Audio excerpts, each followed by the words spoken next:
Good evening, dear listener. Tonight we delve once more into the overlooked corners of history, seeking those subtle moments that influence the world in understated ways. Whether you're settled comfortably in bed or relaxing with your eyes shut, I'm pleased you're joining me for this serene journey. I'd be curious to hear where you're listening from and what time it is there in your corner of the globe.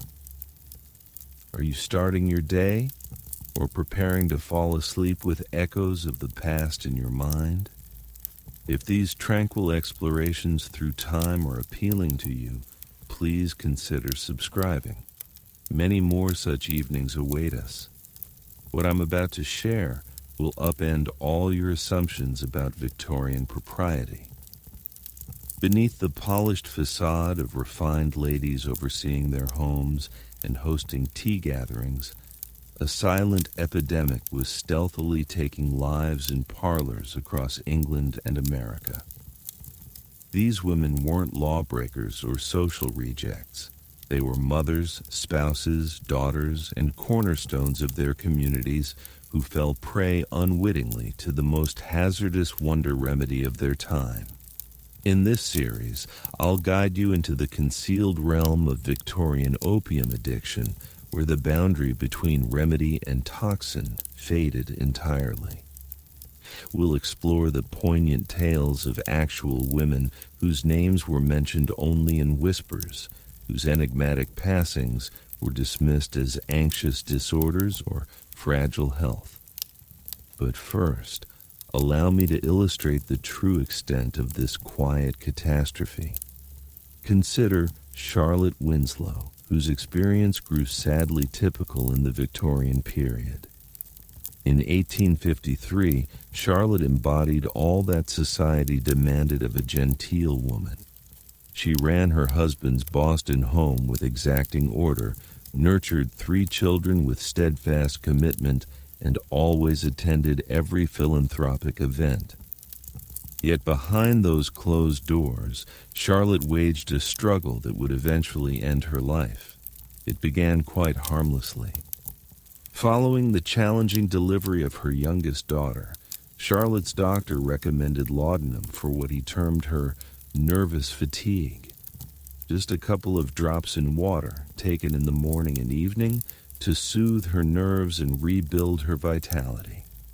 The amber fluid had a sharp taste, but soon after ingesting it, Charlotte sensed a gentle warmth flowing through her body, easing not only her bodily discomfort, but also every concern troubling her thoughts. Unbeknownst to Charlotte, she had just ingested her initial portion of liquid opium, a material so intensely habit-forming that it would shortly dominate her whole life.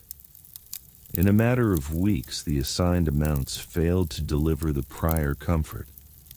Charlotte started using the remedy 3 times daily, then 4, and eventually, whenever the known twinge of withdrawal started seeping into her frame.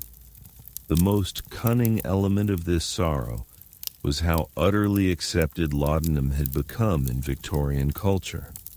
Step into any pharmacy in London or New York, and you'd see numerous proprietary remedies laced with opium. Godfrey's cordial for infants cutting teeth, Dover's powder for migraines, Mrs. Winslow's soothing syrup for issues ranging from menstrual pains to sadness. These weren't stashed away in dim corners or peddled by dubious vendors. They sat prominently on store shelves, promoted in reputable publications, and endorsed by trusted doctors.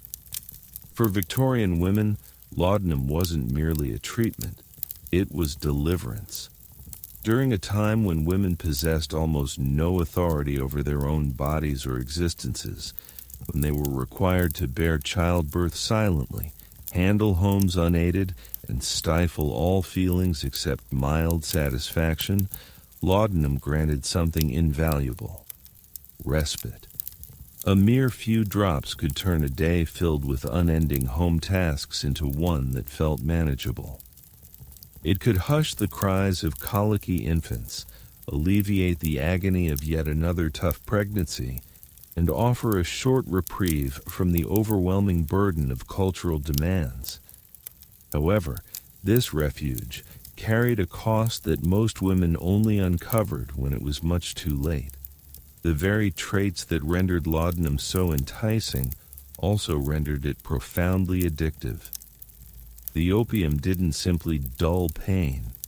It altered the brain's chemical balance, forging a bodily reliance that intensified with each intake. Women who had begun laudanum for valid health reasons soon discovered they couldn't operate without it. Think about Margaret Thornfield, the spouse of a minister in rural Yorkshire.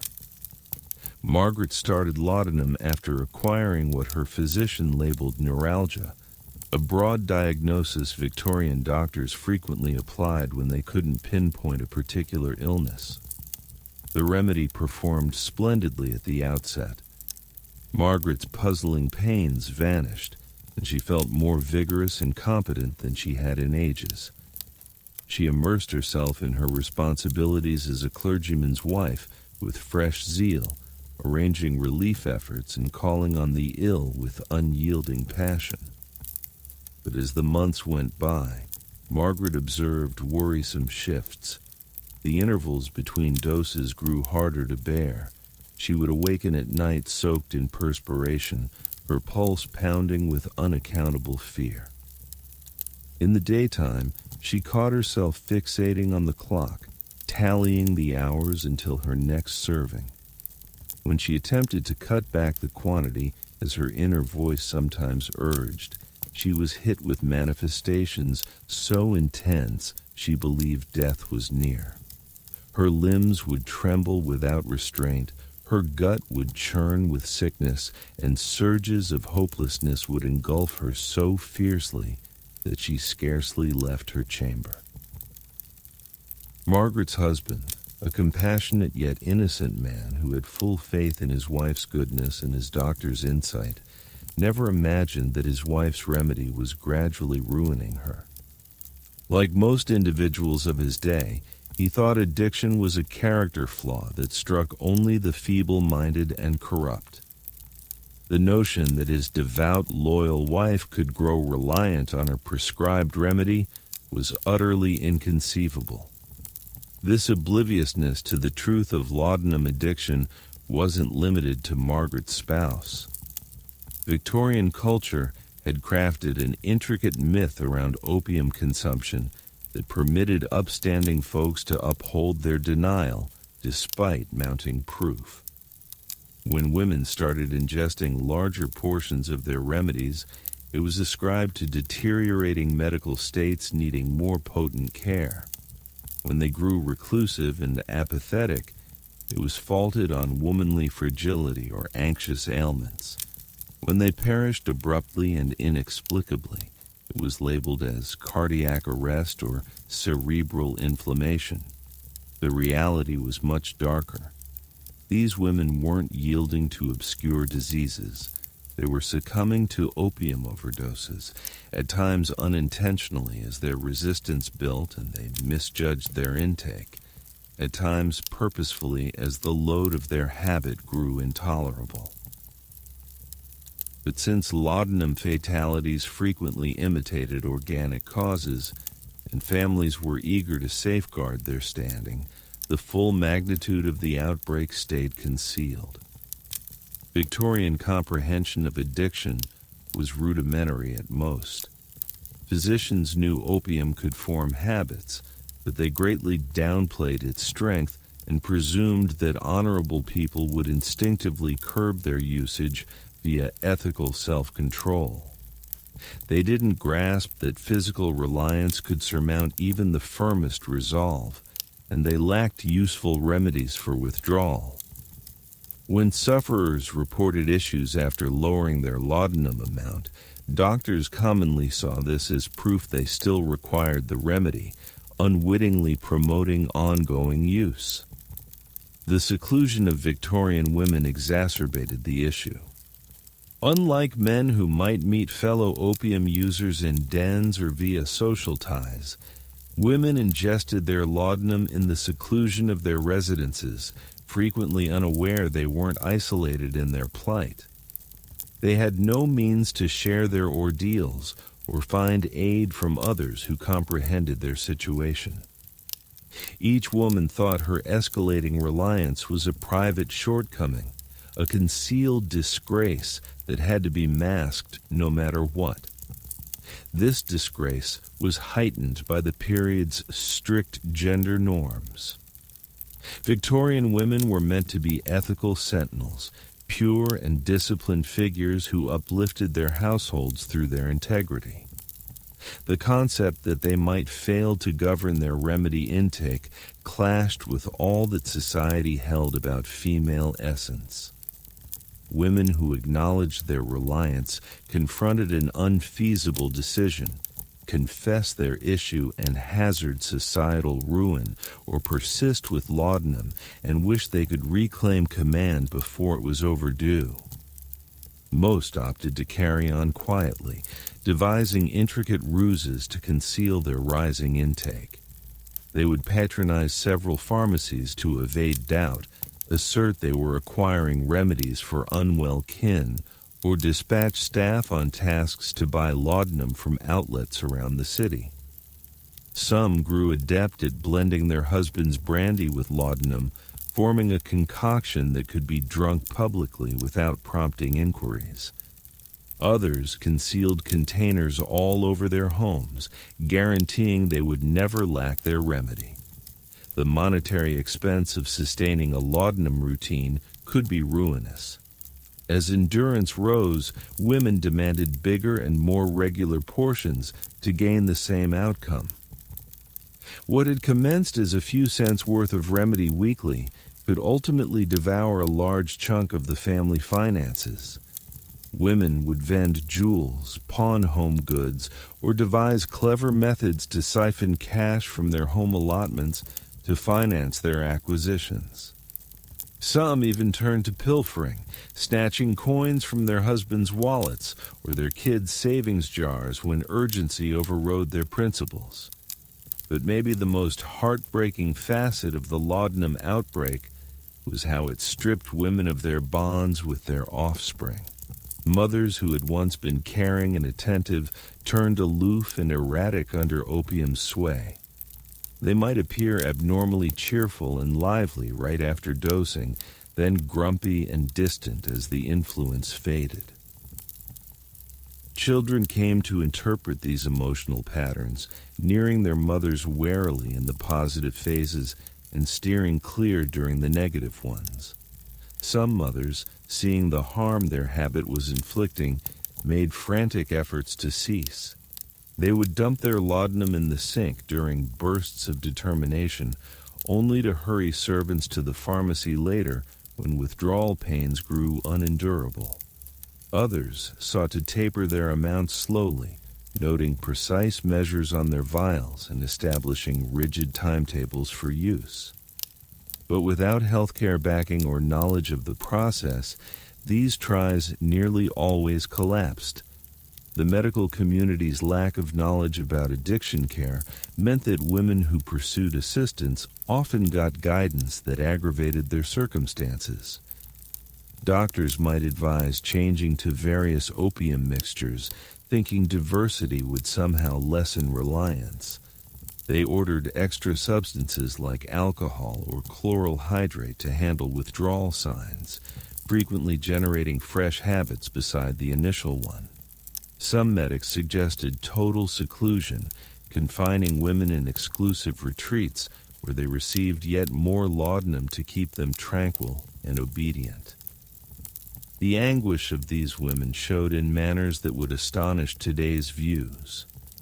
Eleanor Hartwell, married to a notable London financier, started pulverizing her laudanum pills and blending them into her morning tea when fluid versions no longer quenched her urges. She would perch at her mahogany breakfast table, encircled by exquisite porcelain and fresh blooms, ingesting what equaled deadly quantities of opium while chatting about the climate with her oblivious spouse. Eleanor's change was steady, but evident to those who knew what to observe. Her formerly flushed skin turned pallid and waxen. Her gaze acquired a glassy, far-off look, and her gestures grew languorous and ethereal. She would doze off amid afternoon calls, her needlework slipping from slack fingers as she sank into opium-triggered hazes. When inquired about her well-being, she would grin calmly and talk of sensing marvelously serene, as though she had uncovered some hidden key to happiness that eluded others.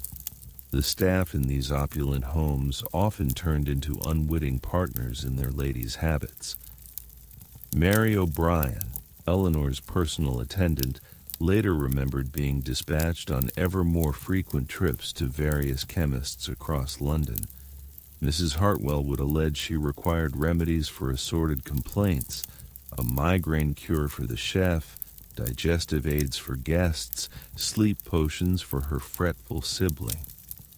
Mary never challenged these demands because disputing one's boss just wasn't proper, and moreover, all the remedies appeared wholly valid. What Mary didn't grasp was that she was partaking in a complex diversion meant to obscure the real scale of Eleanor's intake. At the peak of her habit, Eleanor was ingesting laudanum every 2 hours non-stop.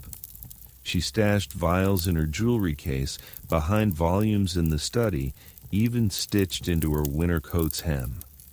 The woman who had once taken pride in overseeing a flawless home could no longer recall if she had directed the cook or settled the weekly accounts. The social agenda that had once shaped Eleanor's life turned into a field of possible revelation. She would accept bids to tea sessions and benefit occasions, then endure torturous hours figuring when she could dose without notice.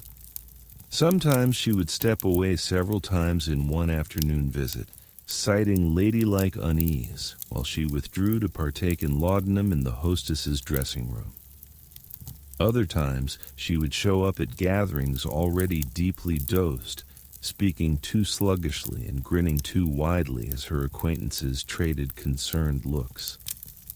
Victorian decorum offered ideal camouflage for these actions because refined society had evolved intricate rules for overlooking awkward realities. When Eleanor started skipping key social affairs or arriving in clearly changed states, her companions just ceased referencing it. They would converse around her state, alluding to her fragile build or her continuing care for anxious depletion.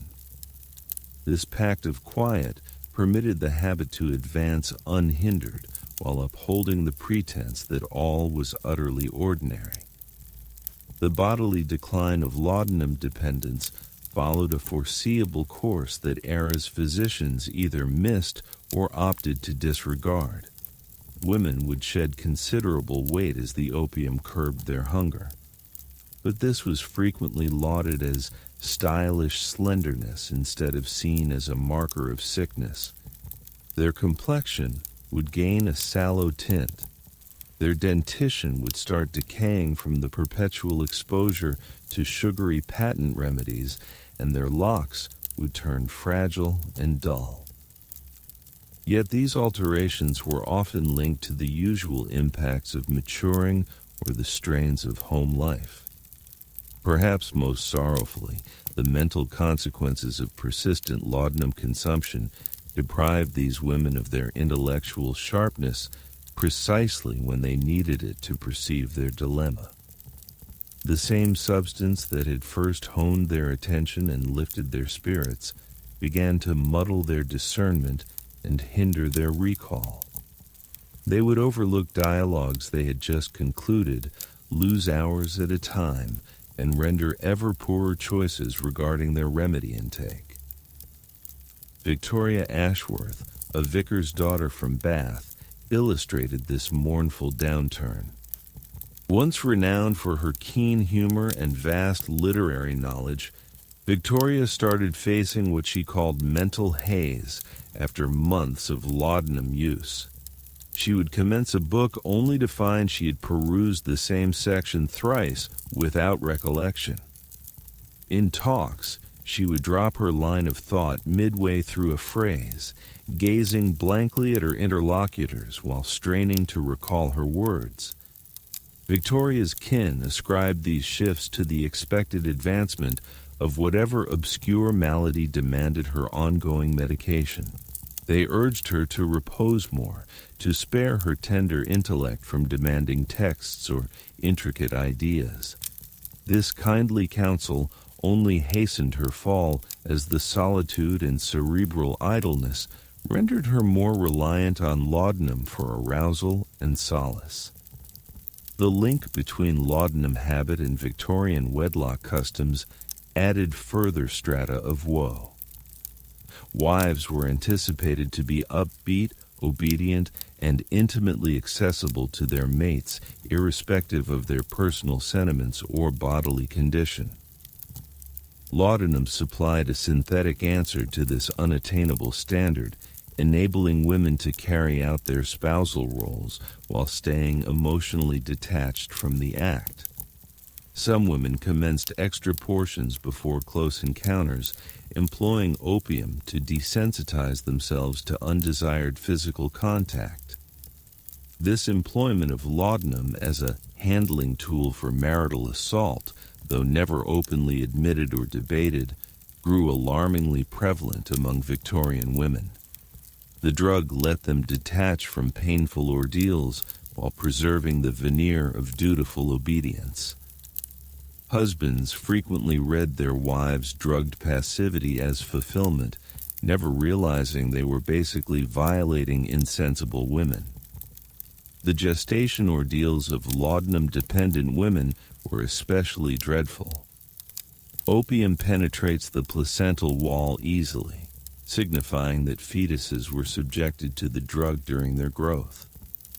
Babies delivered to addicted mothers often endured what doctors termed anxious states or inability to flourish, not comprehending that these newborns were undergoing withdrawal from substances they had never knowingly ingested. Sarah Peyton, a trader's wife in Manchester, bore 4 children amid her years of laudanum habit. Each gestation grew successively tougher as her endurance mounted and her health worsened. Her initial offspring, conceived prior to her habit's start, was vigorous and sturdy. But her later children arrived undersized and frail, inclined to wailing spells and stomach troubles that no degree of attention appeared to mend. Sarah, eager to calm her ailing babies, would occasionally administer minuscule amounts of her own remedy, unwittingly extending the habit cycle to the subsequent generation. The trend of baby laudanum usage was so widespread that whole cohorts of Victorian youngsters were exposed to opium from birth.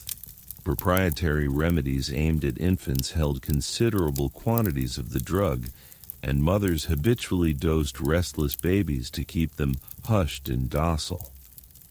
Children who endured this early contact often acquired enduring health issues and heightened vulnerability to habit as grown-ups. As endurance thresholds climbed, some women started testing more condensed opium forms.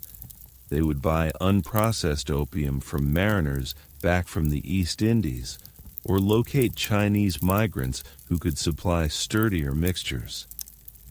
These forays into opium parlors and immigrant groups marked stark breaks from Victorian decorum, but urgency had long eclipsed societal limits. The opium lairs of London's East End turned into surprising havens for elite women whose prescriptions no longer offered sufficient ease. These venues, initially catering to Chinese laborers and seafarers, started accommodating an unexpected group of elegantly attired ladies who came in veiled coaches after dusk. The owners soon mastered providing secluded chambers and unobtrusive assistance for patrons who paid top dollar for seclusion and potent drugs. Elizabeth Morrison, offspring of a distinguished judge, began patronizing such places in 1867 after her doctor declined to boost her laudanum script.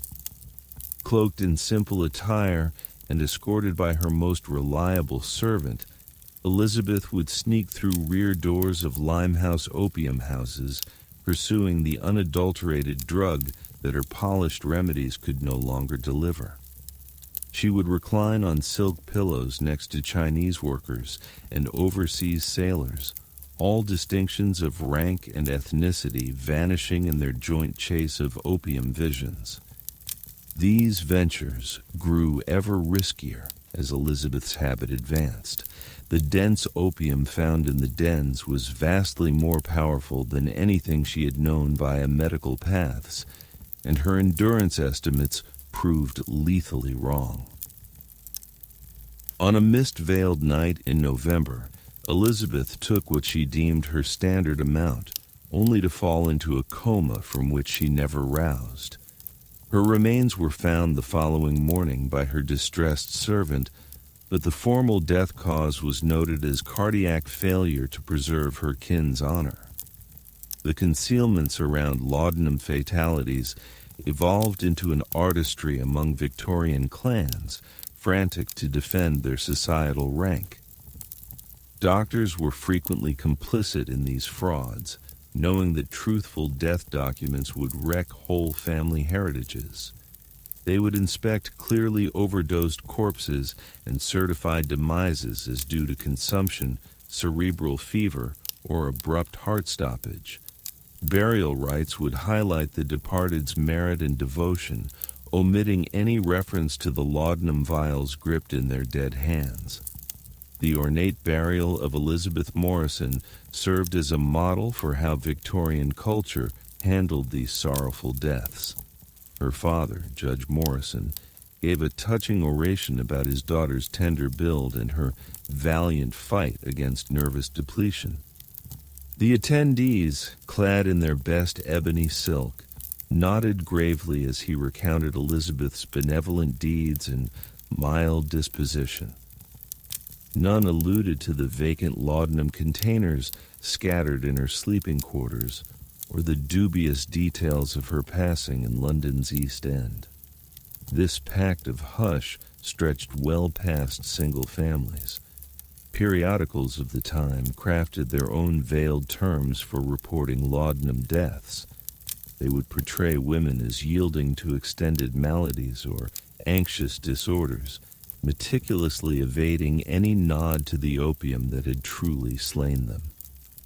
Tributes extolled the deceased's forbearance in enduring agony, their loyalty to kin, and their elegant embrace of divine intent. The actual source of their torment stayed buried under strata of euphemism and cultural decorum. Dr. William Hartley, a London doctor who cared for scores of laudanum-habited women in his practice, maintained personal logs that disclosed the immense scale of the outbreak. His entries, unearthed years later, chronicled instance after instance of honorable women who had forfeited command over their remedy intake. He noted Mrs. Catherine Wells, a financier's wife, who was ingesting 40 grains of laudanum daily when she turned to him for aid. To contextualize, 2 grains was viewed as a healing dose for acute pain. Catherine was devouring 20 times the advised quantity merely to feel ordinary. Dr. Hartley's endeavors to assist these women were impeded by both medical unawareness and cultural barriers. He couldn't admit respectable ladies to hospitals beside charity patients and offenders. Yet caring for them at home meant they kept access to the very materials demolishing them. His proposed care plans read like futile exercises, stepwise cutback timetables that sufferers couldn't adhere to, ethical sermons on resolve that overlooked addiction's bodily truth, and suggestions for journeys to far climates where patients just located fresh drug origins. The global essence of the opium commerce meant Victorian women could nourish their habits nearly anywhere in the developed world. Agnes Whitmore, evading her husband's mounting doubts about her laudanum use, joined her sister on a prolonged tour of European spas. She learned that German pharmacies vended even mightier opium mixtures than English ones, and that Swiss health resorts would furnish boundless supplies of the drug to affluent patients pursuing care for anxious states. Agnes passed 6 months shifting from spa to spa, always asserting she needed stronger remedy for her declining health. She would reach each new venue looking frail and tormented, vividly detailing symptoms any doctor would identify as needing opiate care. The European healthcare circle, even more deferential to rich English ladies than their home peers, promptly scripted whatever Agnes sought. But the incessant travel and rising drug intake started exacting a noticeable toll. Agnes's correspondence home, at first upbeat reports of picturesque peaks and healing regimens, grew ever more irregular and muddled. She would repeat the same updates several times in one missive, overlook key family occasions, and recount talks with non-existent people. Her script, once graceful and exact, turned shaky and scarcely readable. When Agnes at last returned to England, her alterations stunned even those aware of her laudanum habit. She seemed to have aged decades in her months overseas, her visage gaunt and her steps unsteady.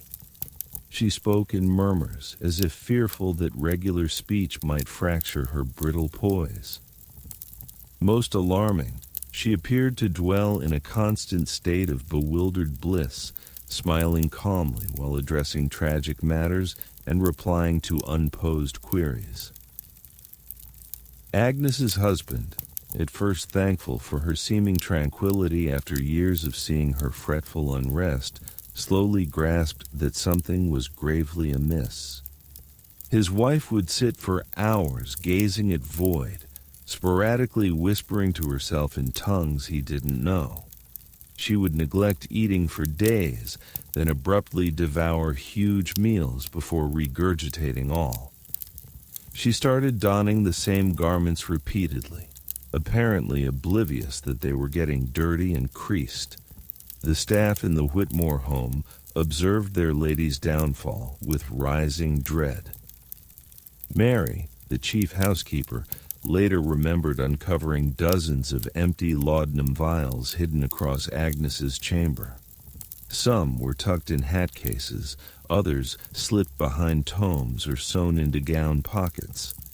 The sheer volume implied Agnes was ingesting quantities that would have slain a novice user. Her endurance, having attained levels defying medical grasp, was astounding. Agnes's concluding weeks mirrored a pattern sadly familiar among advanced laudanum dependents. She would have spells of relative lucidity where she acknowledged her state's gravity and vowed desperately to amend. She would discard vials of remedy down the drain, incinerate her secret caches, and pledge to her spouse that she was at last liberated from her reliance. But these lucid moments were always succeeded by overwhelming withdrawal surges that propelled her back to heavier use. She would dispatch servants on pressing quests to every pharmacy in London, claiming she needed remedy for abruptly arisen ailments. When nearby sources grew wary of her repeated buys, she started ordering laudanum via post, employing false identities and having parcels sent to various city addresses. The bodily signs of Agnes's withdrawal tries were so fierce that her husband began thinking she was truly perishing from some enigmatic illness. She would quiver uncontrollably, perspire heavily despite chill air, and endure visions that left her shrieking in fright. Her heart would pound so wildly that her beat was visible in her throat, and she would suffer from loose bowels and vomiting that left her wholly parched. These signs, which contemporary medicine identifies as typical opiate withdrawal, were viewed by Victorian doctors as proof of grave bodily disease. They would examine Agnes amid her worst times and decide she needed even mightier medications to battle whatever malady was ravaging her body. Their kindly meant cares only deepened her habit, forming a medical carousel that ensnared her in rising spirals of reliance. The mental effects of chronic laudanum use were perhaps even more shattering than the physical signs. Agnes started encountering what she termed waking visions, intricate fantasies that felt more genuine to her than real happenings. She would conduct thorough chats with her late mother, arrange gatherings for absent guests, and grow convinced that staff were pilfering from her in sleep. These illusions turned ever more suspicious and aggressive. Agnes charged her husband with attempting to toxin her, asserted her sister was scheming to seize her legacy, and became persuaded the local constabulary was surveilling her residence. She would fortify herself in her chamber for days, emerging solely to hunt for laudanum she thought others had concealed from her. The solitude enforced by these suspicious illusions hastened Agnes's downfall. Severed from human interaction by her own doubts, she dwelled in a realm inhabited wholly by drug-prompted specters. She would host lavish tea sessions with fictional attendees, holding lively dialogues with vacant seats, while actual callers waited unheeded in her parlor. Her husband, observing his wife vanish into insanity, started to comprehend that her state linked to her remedy intake. But by then, Agnes's endurance was so extreme that any bid to lessen her laudanum led to signs that seemed fatal. She would crumple into spasms. Her respiration would turn shallow and erratic, and her skin would gain a bluish shade, hinting at impending demise. The medical circle provided no aid for families caught in these hopeless predicaments. Doctors knew laudanum was somehow implicated in their patients' worsening, but they had no effective cures for habit and no secure ways for handling withdrawal. Their usual advice was to persist with the remedy at whatever level appeared essential to avert instant crisis, basically dooming patients to a gradual death by excess. Agnes Whitmore passed on a drizzly Tuesday dawn in October, discovered by her attendant seated calmly in her preferred armchair with an empty laudanum vial in her lap. The formal death cause was logged as cardiac failure induced by anxious depletion, a verdict that appeased the examiner and safeguarded the family's prestige. Her burial drew hundreds of grievers who lauded her mild essence and patient tolerance of pain, unaware they were lamenting a woman who had spent her closing years gripped by ruinous habit. The consequences of these deaths often unveiled the true breadth of the laudanum outbreak in Victorian homes. When kin tidied the departed woman's belongings, they would uncover proof of intake that stunned even those who had suspected trouble: concealed vials, covert letters with multiple pharmacies, and thorough diaries recording failed self-care attempts, sketching images of frantic women waging unwinnable fights. Rebecca Thornton, sorting her late sister's chamber, found a leather-bound journal that narrated 3 years of tried recovery from laudanum habit. The early notations were optimistic, outlining precise plans for stepwise cutback and ethical vows to surmount character flaws.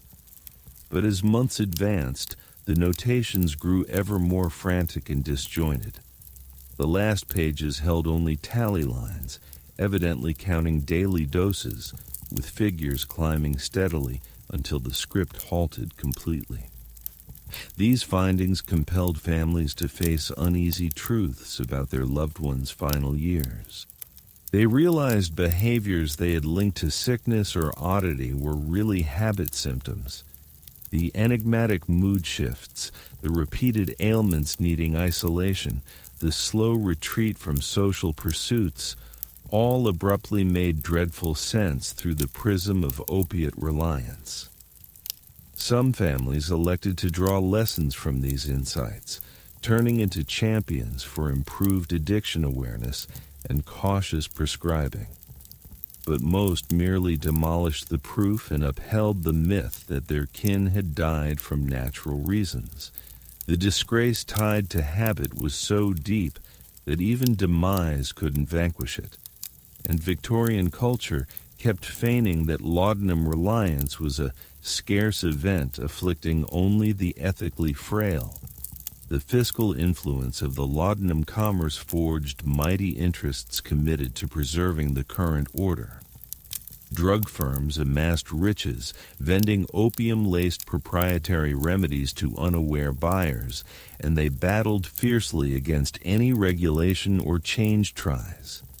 They financed medical periodicals, backed doctor training initiatives, and influenced officials to guarantee their lucrative goods stayed readily accessible. The promotion of these remedies grew ever more refined as rivalry heated. Firms employed chemists to craft fresh blends promising better outcomes, artists to fashion attractive wrappers, and scribes to penned copy that resonated with Victorian tastes.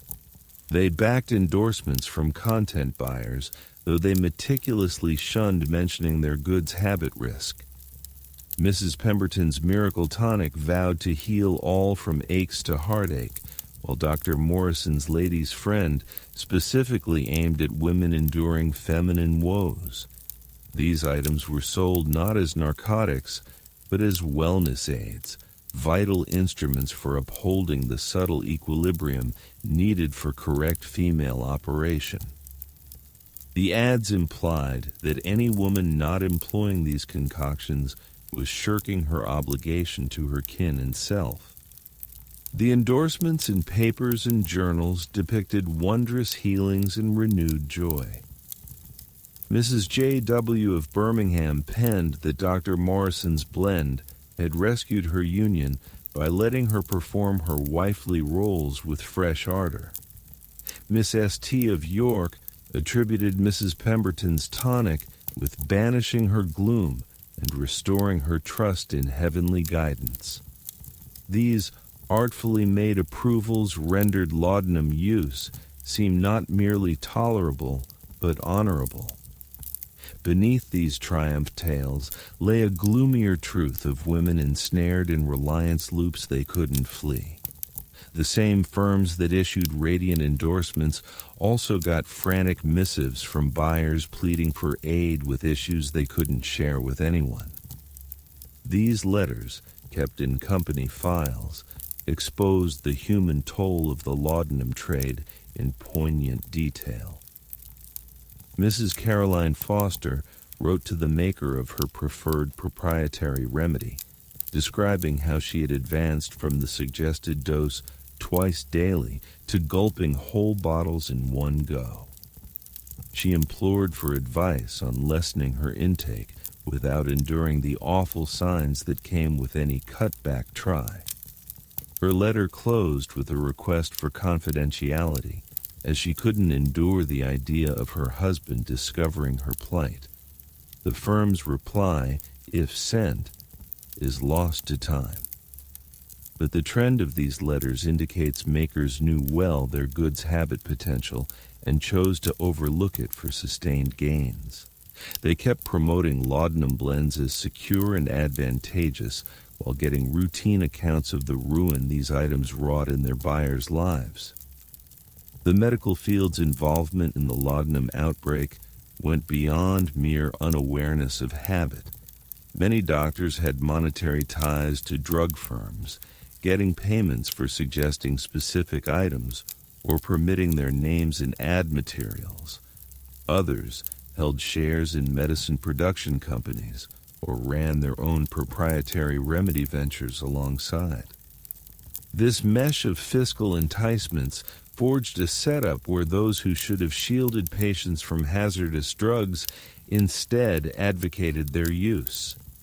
Physicians would order laudanum for ailments not needing opiate care, suggest higher amounts when patients built endurance, and brush off habit worries as ethical lapses rather than health issues.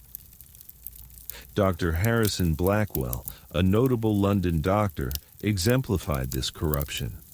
His private clinic served affluent women with anxious conditions, and his standard care plan involved large laudanum portions paired with prolonged rest cures. He levied huge fees for these cares while keeping financial links with 3 distinct drug firms. His patient records, found after his passing, showed he knew many clients were habituating to their remedies but persisted in scripting them. The rest, cure centers that gained popularity in the Victorian age, often acted as upscale habit factories, keeping rich patients drugged with huge laudanum amounts while charging kin exorbitant rates for care. These places vowed to mend anxious depletion and female hysteria via full repose and medical oversight, but they really spawned new habits or worsened current ones. Millicent Ashford spent 8 months at the esteemed Willowbrook Sanitarium pursuing care for what her family doctor had identified as acute neurasthenia. The center's promotional items promised groundbreaking cares based on the newest European approaches. But Millicent's ordeal mainly involved lying abed while getting regular portions of ever stronger opiate blends. The sanitarium's doctors explained that absolute repose was vital for healing from anxious conditions, and that any arousal or activity would aggravate her tender state. They gave laudanum every 4 hours to ensure Millicent stayed calm and compliant, slowly upping the amounts as her body built endurance.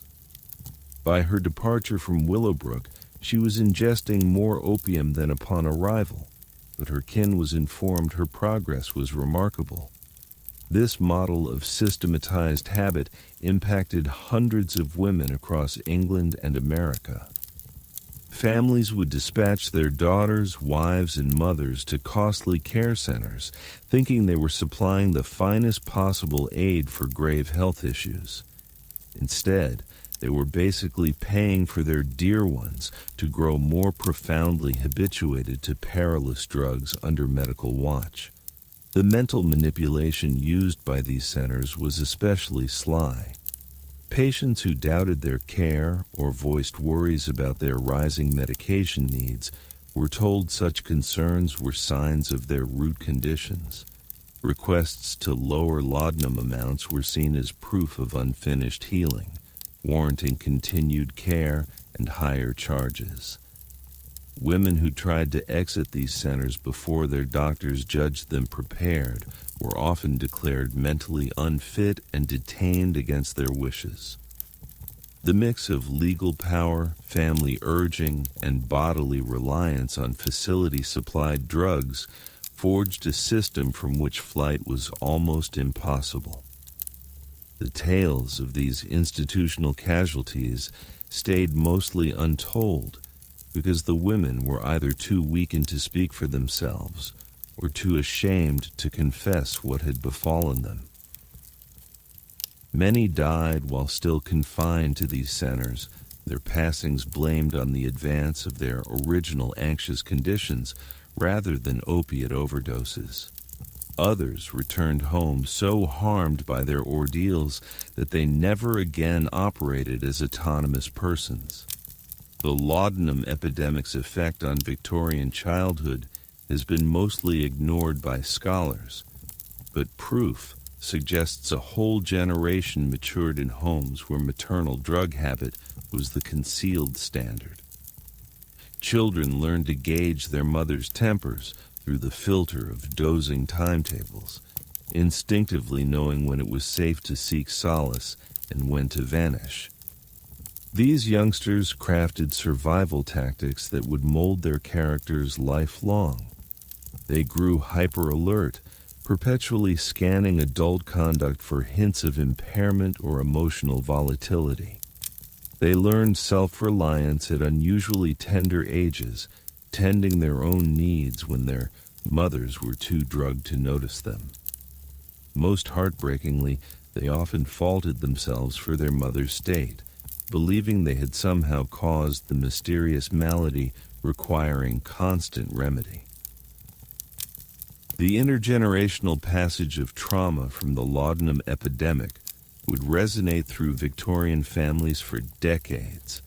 Children raised with addicted mothers often acquired their own substance misuse issues as adults or drew partners battling similar troubles. The normalization of drug reliance in their childhood homes made it hard for them to see habit as abnormal or hazardous. Some of these children became proponents for drug reform as grown-ups, using their painful youth experiences to push for better opiate medicine control. But many more just replicated the patterns they had absorbed at home, transmitting the legacy of habit and dysfunction to their own offspring in an unending loop of generational harm. The tragedy of laudanum habit hit its bleakest lows when examining the pharmaceutical sector's intentional aiming at pregnant women and fresh mothers. Firms like Bayer and Parke-Davis crafted specific ad drives that depicted opium-based remedies as essential for maternal wellness, claiming expectant mothers not using these blends were risking both themselves and their unborn.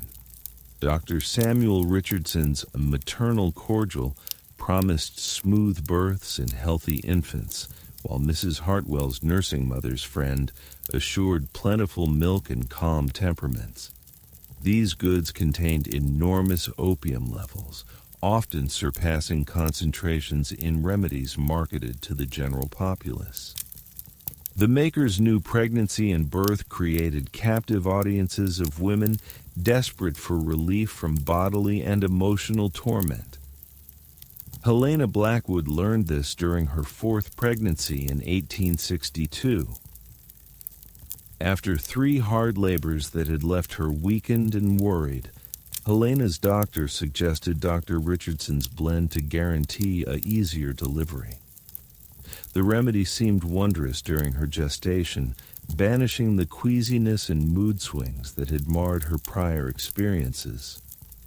Helena felt peaceful and assured, convinced she had at last found the key to easy motherhood. But when Helena's daughter arrived, the baby showed odd behaviors no one could clarify.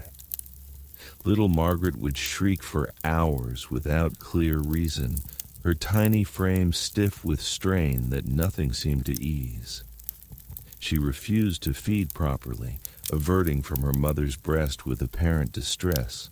Most troubling, the infant appeared to have fits where she shook uncontrollably, her face twisting as if in agony.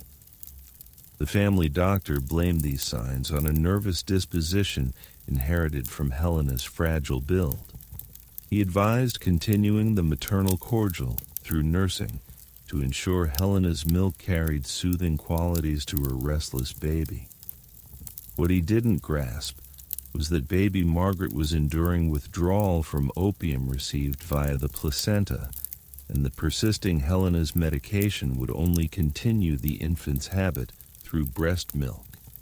This mournful loop repeated in nurseries worldwide as whole families became unwittingly reliant on opium. Mothers would dose to handle childcare demands, unintentionally drugging their nursing babies. When these infants grew fussy or hard, mothers would up their own remedy or start giving children direct portions of proprietary remedies marketed for baby use. The most favored of these child blends was Mrs. Winslow's soothing syrup, which held enough morphine to tranquilize an adult male. Ads for the item showed cherubic children slumbering peacefully as their thankful mothers gazed on contentedly. The ad text vowed the syrup would hush fretful babies instantly, letting weary mothers rest and tend other tasks without endless disruption. What the ads omitted was that babies given regular portions of these soothing syrups often died asleep, victims of breathing suppression from opiate overdose. When infants yielded to these remedies, their deaths were usually blamed on sudden sickness or weak builds rather than drug poisoning. The pattern was so common that Victorian families often anticipated losing several children to mysterious ailments in early years. Martha Cromwell lost 3 infants to what doctors called failure to thrive, each death happening months after starting treatment with various proprietary remedies for colic and unrest. Martha never linked her baby's deaths to the medications she had lovingly given, believing instead she was cursed with especially delicate children. She continued using the same blends with each new pregnancy, unknowingly repeating the cycle of habit and death. The pharmaceutical companies making these products were fully aware of their lethal potential. Internal letters from the era revealed discussions about optimal dosing levels that would sedate children without causing obvious overdose symptoms. Company executives calculated acceptable mortality rates, understanding that some infant deaths were inevitable consequences of their marketing strategies, but considering them acceptable losses in pursuit of profits. When public health officials occasionally raised concerns about infant mortality rates in areas with high patent medicine consumption, manufacturers deployed sophisticated public relations campaigns to deflect responsibility.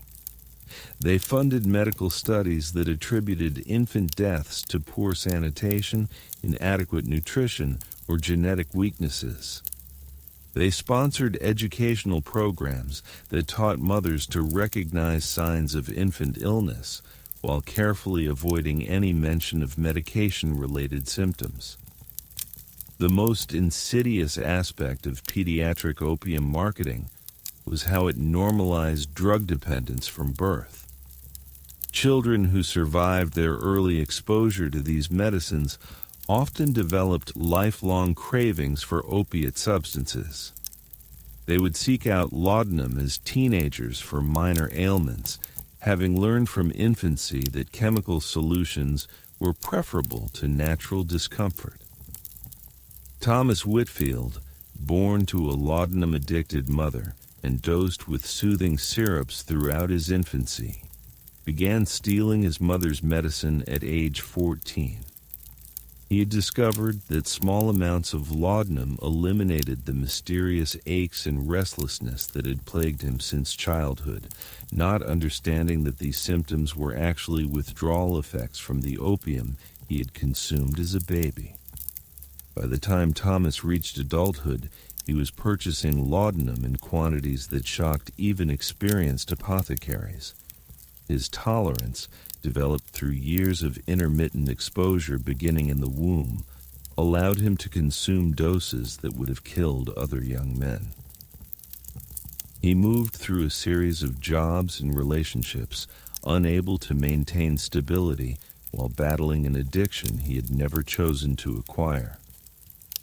Thomas's story was repeated countless times throughout the Victorian era, as children born into opium-saturated households grew up to become the next generation of addicts.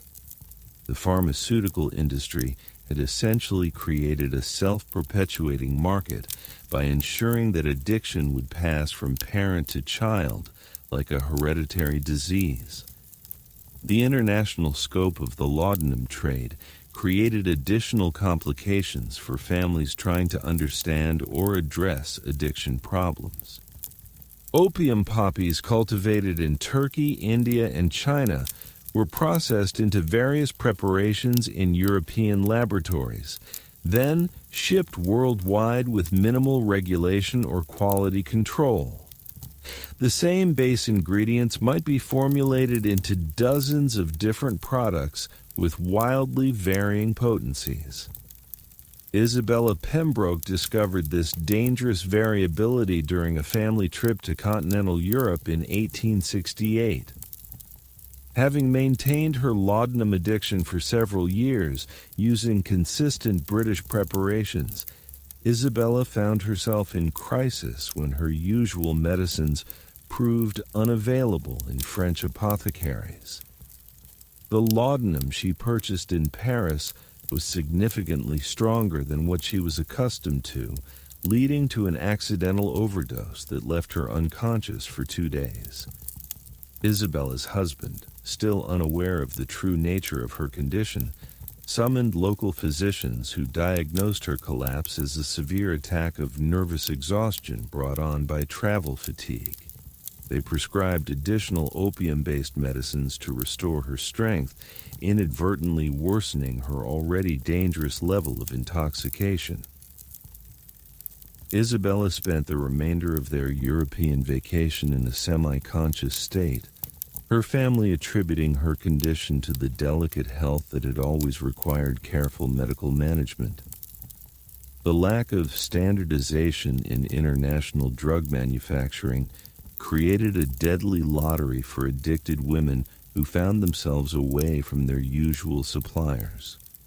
German preparations might be twice as strong as English equivalents, while Italian formulations could be diluted with alcohol that created additional complications. Women who traveled frequently learned to carry extensive supplies of their preferred medicines, but luggage limitations and customs inspections often forced them to rely on local products with unpredictable results. The diplomatic immunity enjoyed by wealthy foreign visitors complicated efforts to track or address laudanum deaths that occurred during international travel. When prominent English ladies died mysteriously in foreign hotels or sanitariums, their bodies were typically returned home quickly with death certificates citing natural causes. The true circumstances of these deaths remained hidden behind veils of national pride and social propriety. Lady Catherine Worthington's death in a Swiss spa exemplified this pattern of international cover-up. Having traveled to the Alps seeking treatment for nervous exhaustion, Lady Catherine was found dead in her hotel suite, surrounded by empty medicine bottles from multiple countries. The Swiss authorities, eager to avoid scandal that might damage their lucrative health tourism industry, certified her death as resulting from heart failure and arranged for immediate repatriation of her remains. The English press reported Lady Catherine's death as a tragic loss of a devoted mother and charitable benefactor who had succumbed to long-standing health problems while seeking the latest medical treatments abroad. Her funeral was attended by members of Parliament and foreign dignitaries, none of whom suspected that they were mourning a woman who had died from a massive opium overdose. These international incidents highlighted the global nature of the laudanum epidemic, demonstrating that opium addiction transcended national boundaries and cultural differences.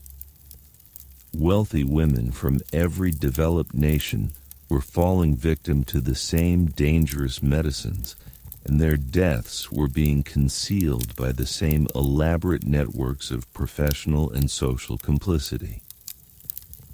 The religious community's response to the laudanum epidemic revealed deep contradictions within Victorian moral frameworks. While churches preached against the evils of alcohol and tobacco, they remained largely silent about patent medicines that were destroying their female parishioners. This selective blindness reflected both genuine ignorance about addiction and deliberate avoidance of issues that might challenge comfortable assumptions about feminine virtue. Reverend William Hartwell faced this moral dilemma directly when his own wife Margaret began exhibiting obvious signs of laudanum dependence. Margaret had started taking Dr. Morrison's nerve tonic after the birth of their youngest child, claiming it helped her maintain the energy needed for her extensive church duties. But Reverend Hartwell gradually noticed that his wife's periods of charitable enthusiasm alternated with episodes of withdrawn lethargy that seemed to coincide with her medicine schedule. As a man of God, Reverend Hartwell believed that addiction was fundamentally a spiritual failing that could be overcome through prayer and moral discipline. He spent hours counseling his wife about the importance of self-control and the dangers of relying on earthly substances rather than divine strength. But his theological approach to what was actually a medical condition only increased Margaret's shame and desperation. Margaret began hiding her medicine consumption from her husband, taking doses in the church vestry before services, and keeping bottles concealed in her Bible case during pastoral visits. The secrecy required to maintain her addiction while fulfilling her role as a minister's wife created additional psychological pressure that accelerated her decline. When Margaret finally collapsed during a women's prayer meeting, convulsing and foaming at the mouth in front of the entire congregation, Reverend Hartwell was forced to confront the reality of his wife's condition. But even then, he interpreted her overdose as a spiritual crisis rather than a medical emergency, calling for prayer circles and fasting rather than medical intervention. Margaret survived that particular episode, but her public collapse had shattered the carefully maintained fiction of her virtue and piety. Congregation members began whispering about the minister's wife, who had lost control of herself during worship, and several families started attending other churches to avoid the embarrassment of association with scandal. The religious community's inability to address addiction honestly forced many suffering women to choose between their faith and their health. They could confess their struggles and face condemnation as moral failures, or they could maintain their addictions in secret while participating in religious activities that emphasized the very self-control they had lost. Some women found refuge in religious communities that took more compassionate approaches to human weakness. The Society of Friends, known as Quakers, developed an early understanding of addiction as a medical rather than moral problem, offering support and treatment rather than judgment. But these progressive religious groups represented small minorities within predominantly punitive theological frameworks.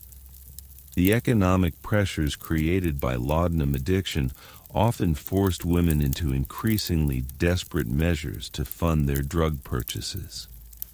As tolerance levels rose and required doses became more expensive, many women found themselves consuming significant portions of household budgets on medicine without their husband's knowledge.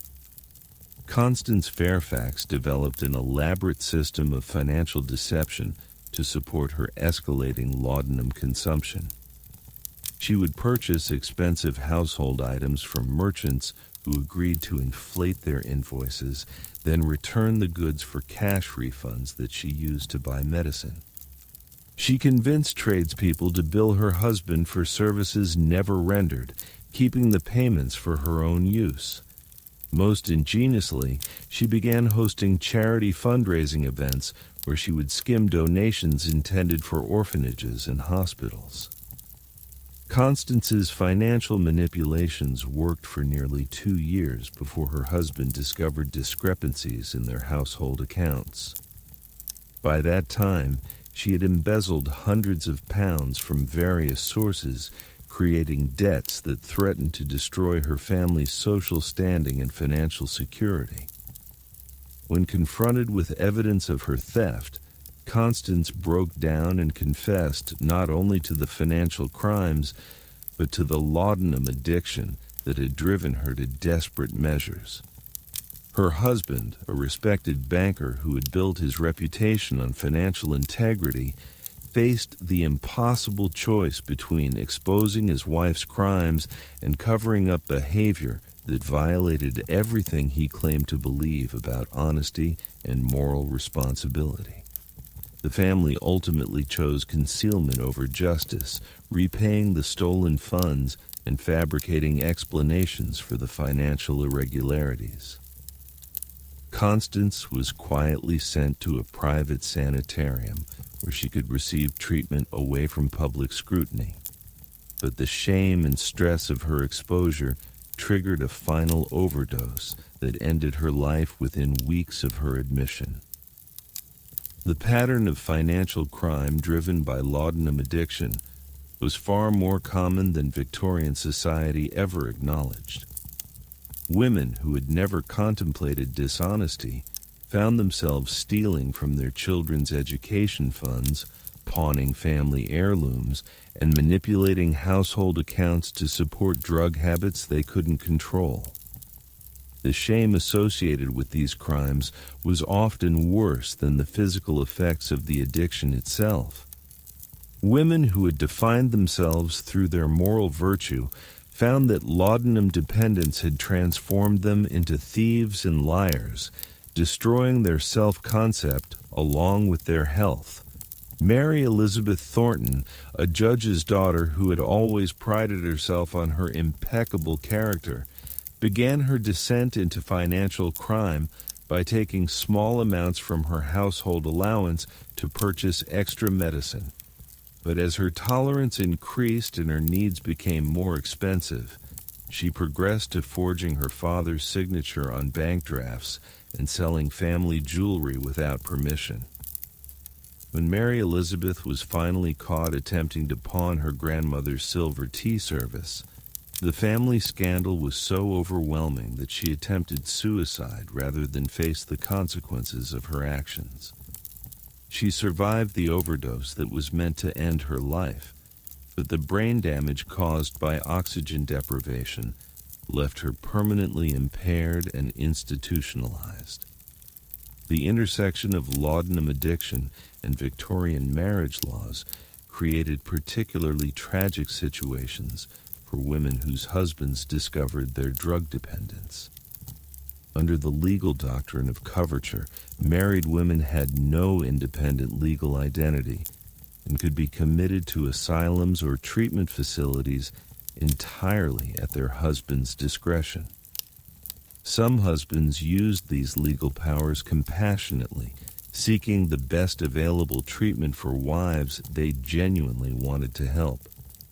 But others saw addiction as grounds for disposing of inconvenient spouses, using medical commitment as a socially acceptable form of divorce that preserved their reputations while eliminating their domestic responsibilities.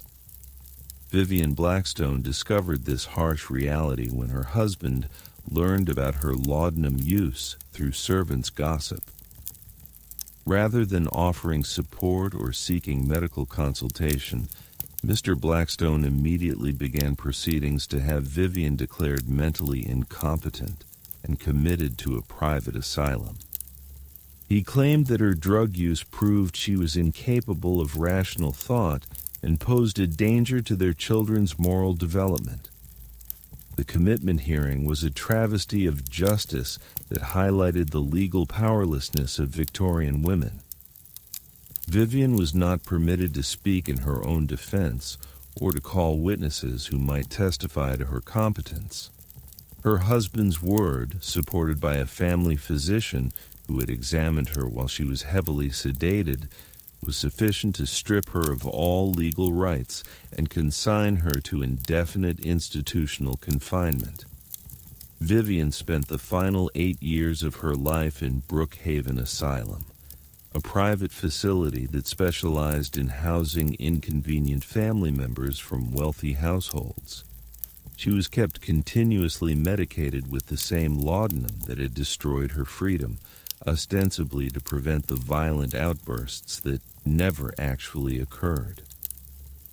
Her husband remarried within a year of her commitment, telling friends that his first wife had succumbed to hereditary mental illness that made remarriage a sad necessity. The asylum records from Brookhaven and similar institutions revealed hundreds of women who had been committed primarily for laudanum addiction rather than genuine mental illness. These facilities functioned as dumping grounds for families who wanted to avoid the scandal of public addiction treatment or divorce proceedings. The conditions in these private asylums were often worse than those in public institutions because wealthy families paid premium fees for discretion rather than quality care. Women were kept isolated from outside contact, denied visitors who might question their treatment, and subjected to experimental therapies that often worsened their conditions. Dr. Heinrich Zimmermann, medical director of the prestigious Millbrook Sanitarium, developed what he called the exhaustion cure for female patients suffering from laudanum addiction. His treatment involved administering massive doses of opium to induce profound unconsciousness, then gradually reducing the medication while the patient remained sedated. The theory was that women could be weaned from addiction while unconscious, avoiding the psychological distress of withdrawal.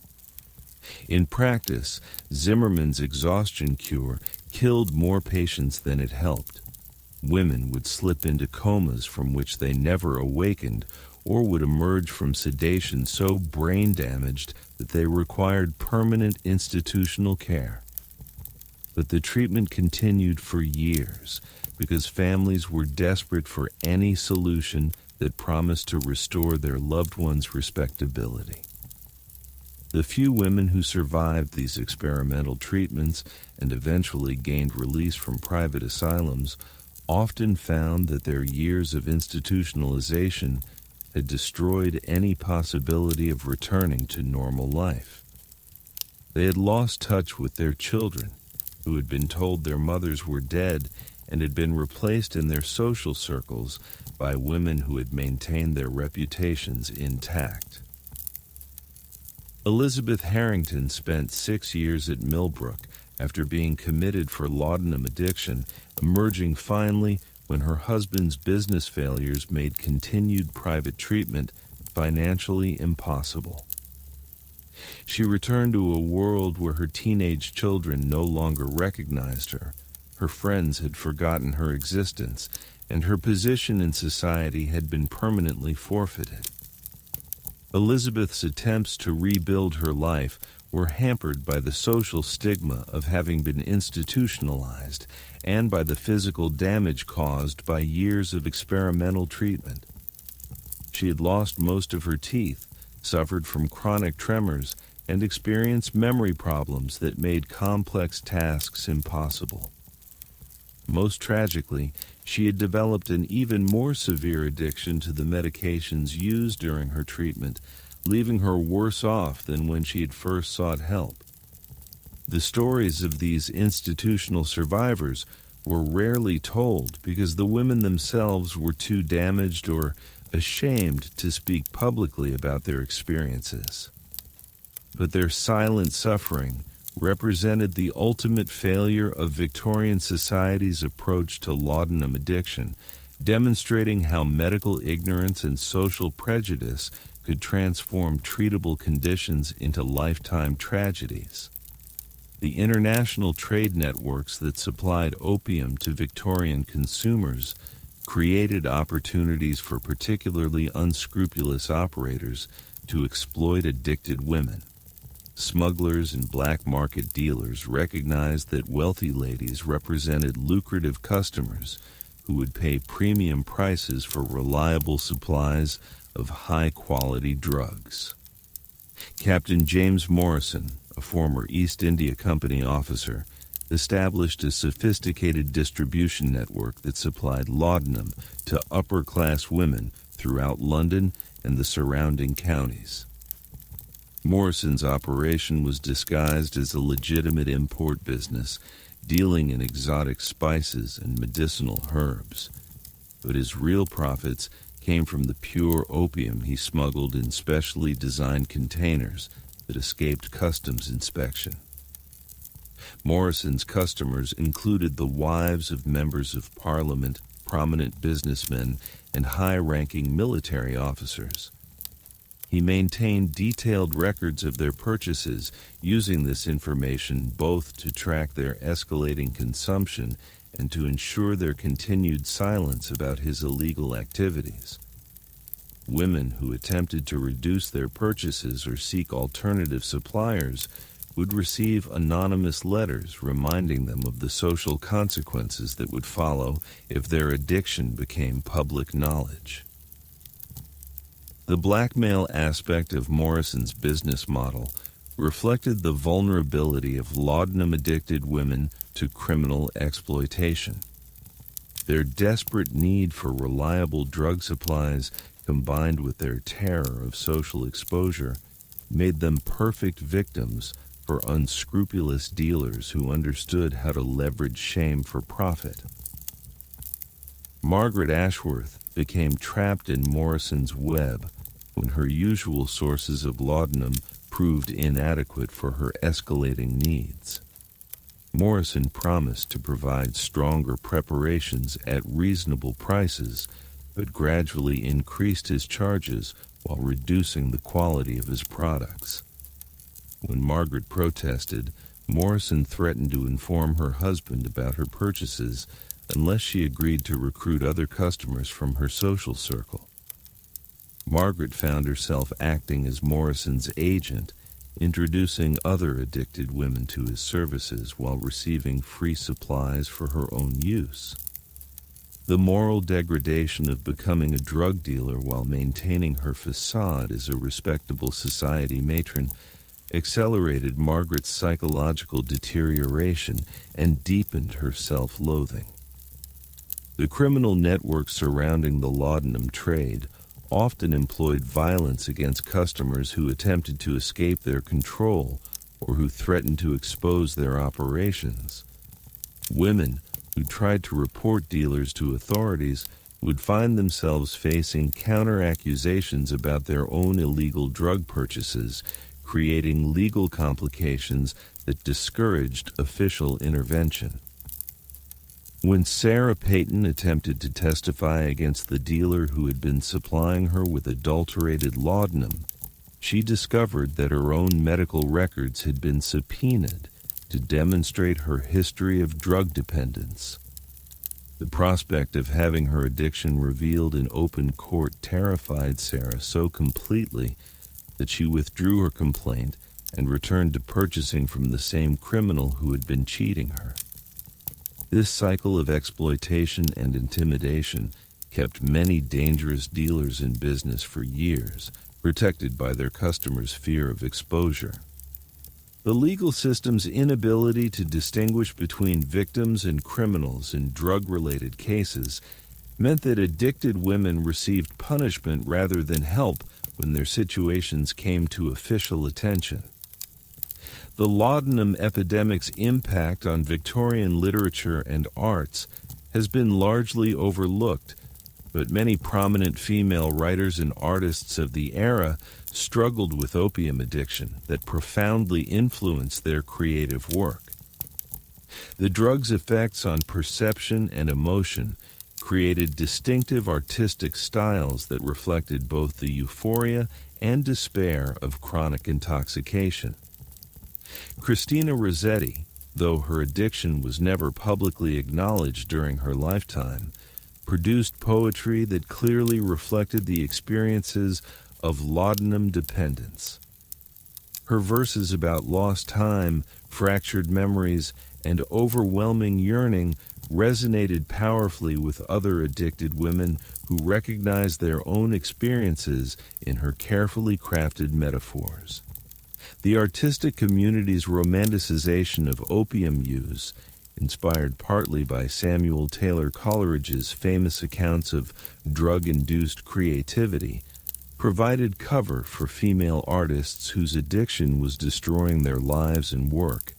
Critics and patrons interpreted erratic behavior and declining productivity as artistic temperament rather than recognizing the signs of substance abuse.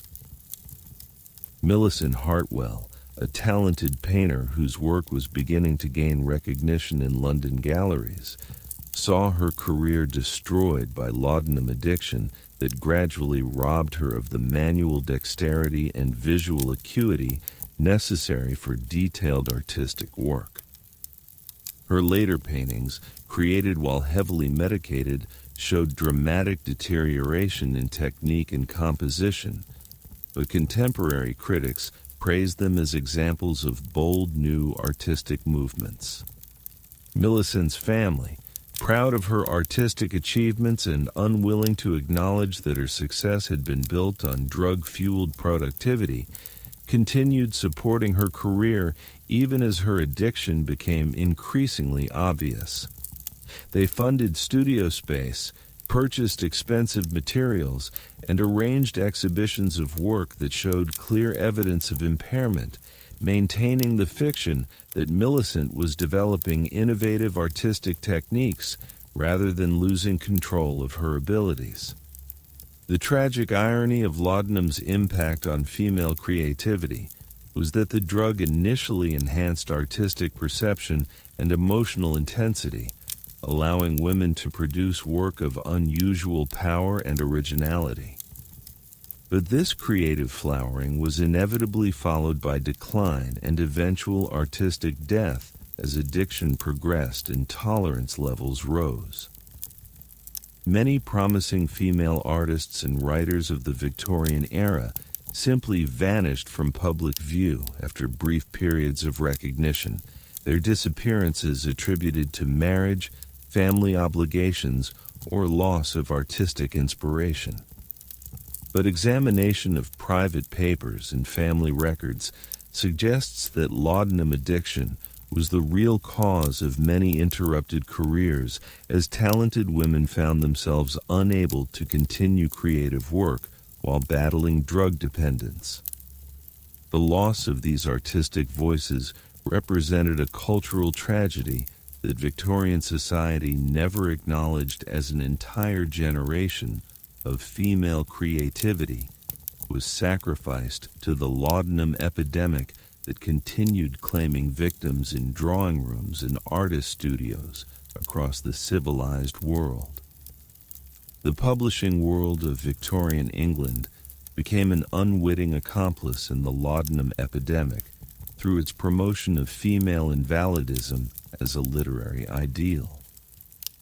Novels of the era consistently portrayed frail, ethereal heroines whose delicate constitutions required constant medical attention, creating a cultural template that real women felt pressured to emulate.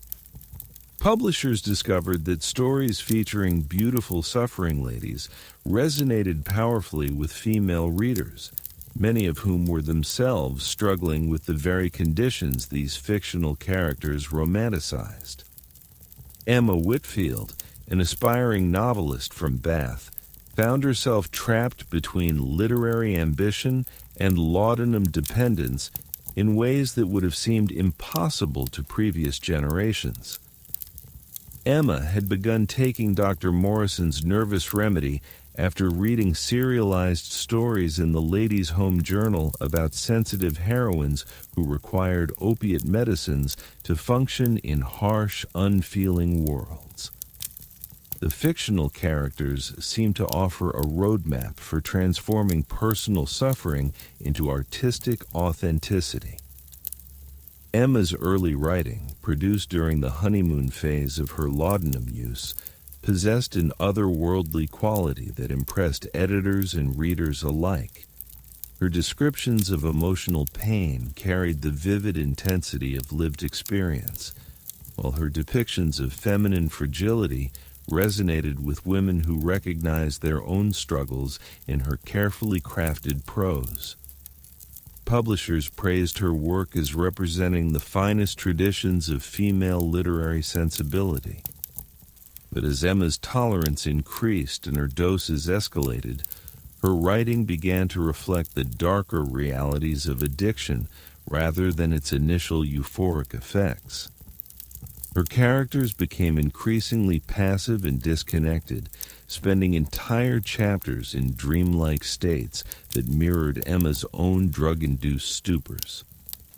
Her once precise prose became rambling and repetitive, filled with half-completed thoughts and circular reasoning that reflected her deteriorating mental clarity.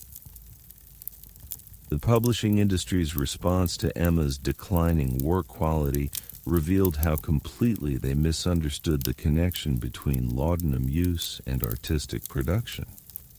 Editors interpreted her increasingly incoherent manuscripts as examples of experimental literary techniques, praising her bold departure from conventional narrative structures.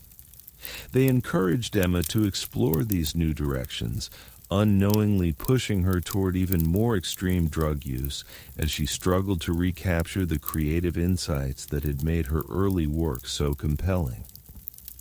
Emma's final manuscript, submitted just weeks before her death from an accidental overdose, consisted largely of disconnected fragments and incomplete sentences that made no coherent sense.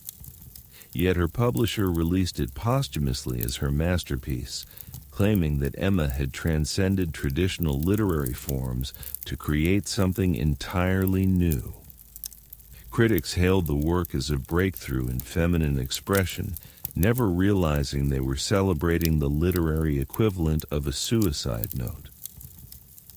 The domestic service industry became another hidden casualty of the laudanum epidemic, as household staff found themselves managing employers whose drug use created impossible working conditions.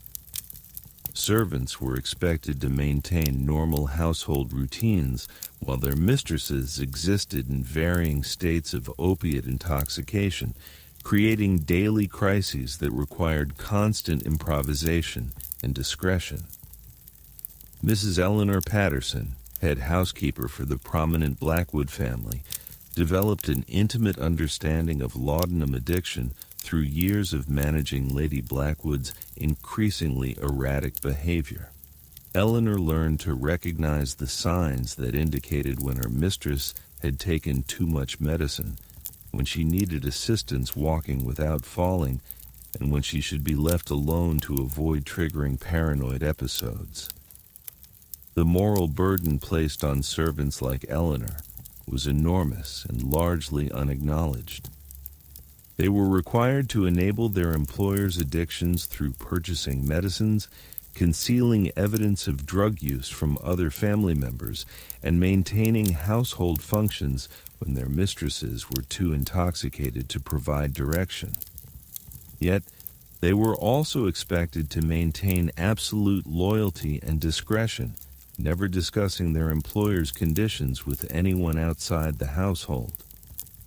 Eleanor's detailed diaries, discovered decades after her death, provided unprecedented insight into the daily reality of living with laudanum addiction. She described mornings when Lady Blackwood would be found unconscious in her sitting room, afternoons when she would mistake servants for deceased relatives, and evenings when she would become convinced that intruders were hiding throughout the house. The physical dangers posed by heavily medicated employers created constant anxiety for household staff who understood they could be blamed for any accidents or incidents that occurred under their watch. Eleanor wrote about nights spent sitting outside Lady Blackwood's bedroom door, listening for signs of distress that might indicate an overdose requiring immediate intervention.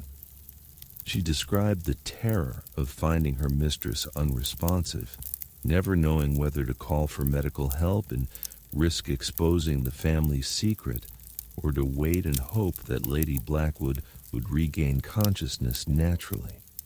The economic relationship between servants and addicted employers created additional complications that trapped both parties in cycles of dysfunction.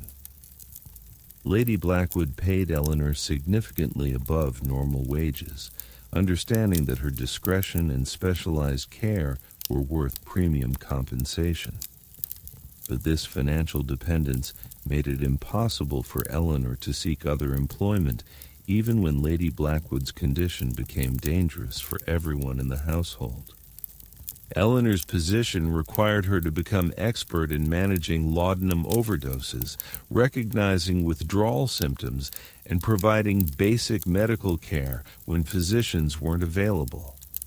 She learned to dilute excessively strong doses, to hide medicines when Lady Blackwood had already consumed dangerous amounts, and to fabricate explanations for her mistress's condition when visitors arrived unexpectedly. The psychological toll of this responsibility was devastating for servants who genuinely cared about their employers, but felt powerless to help them recover.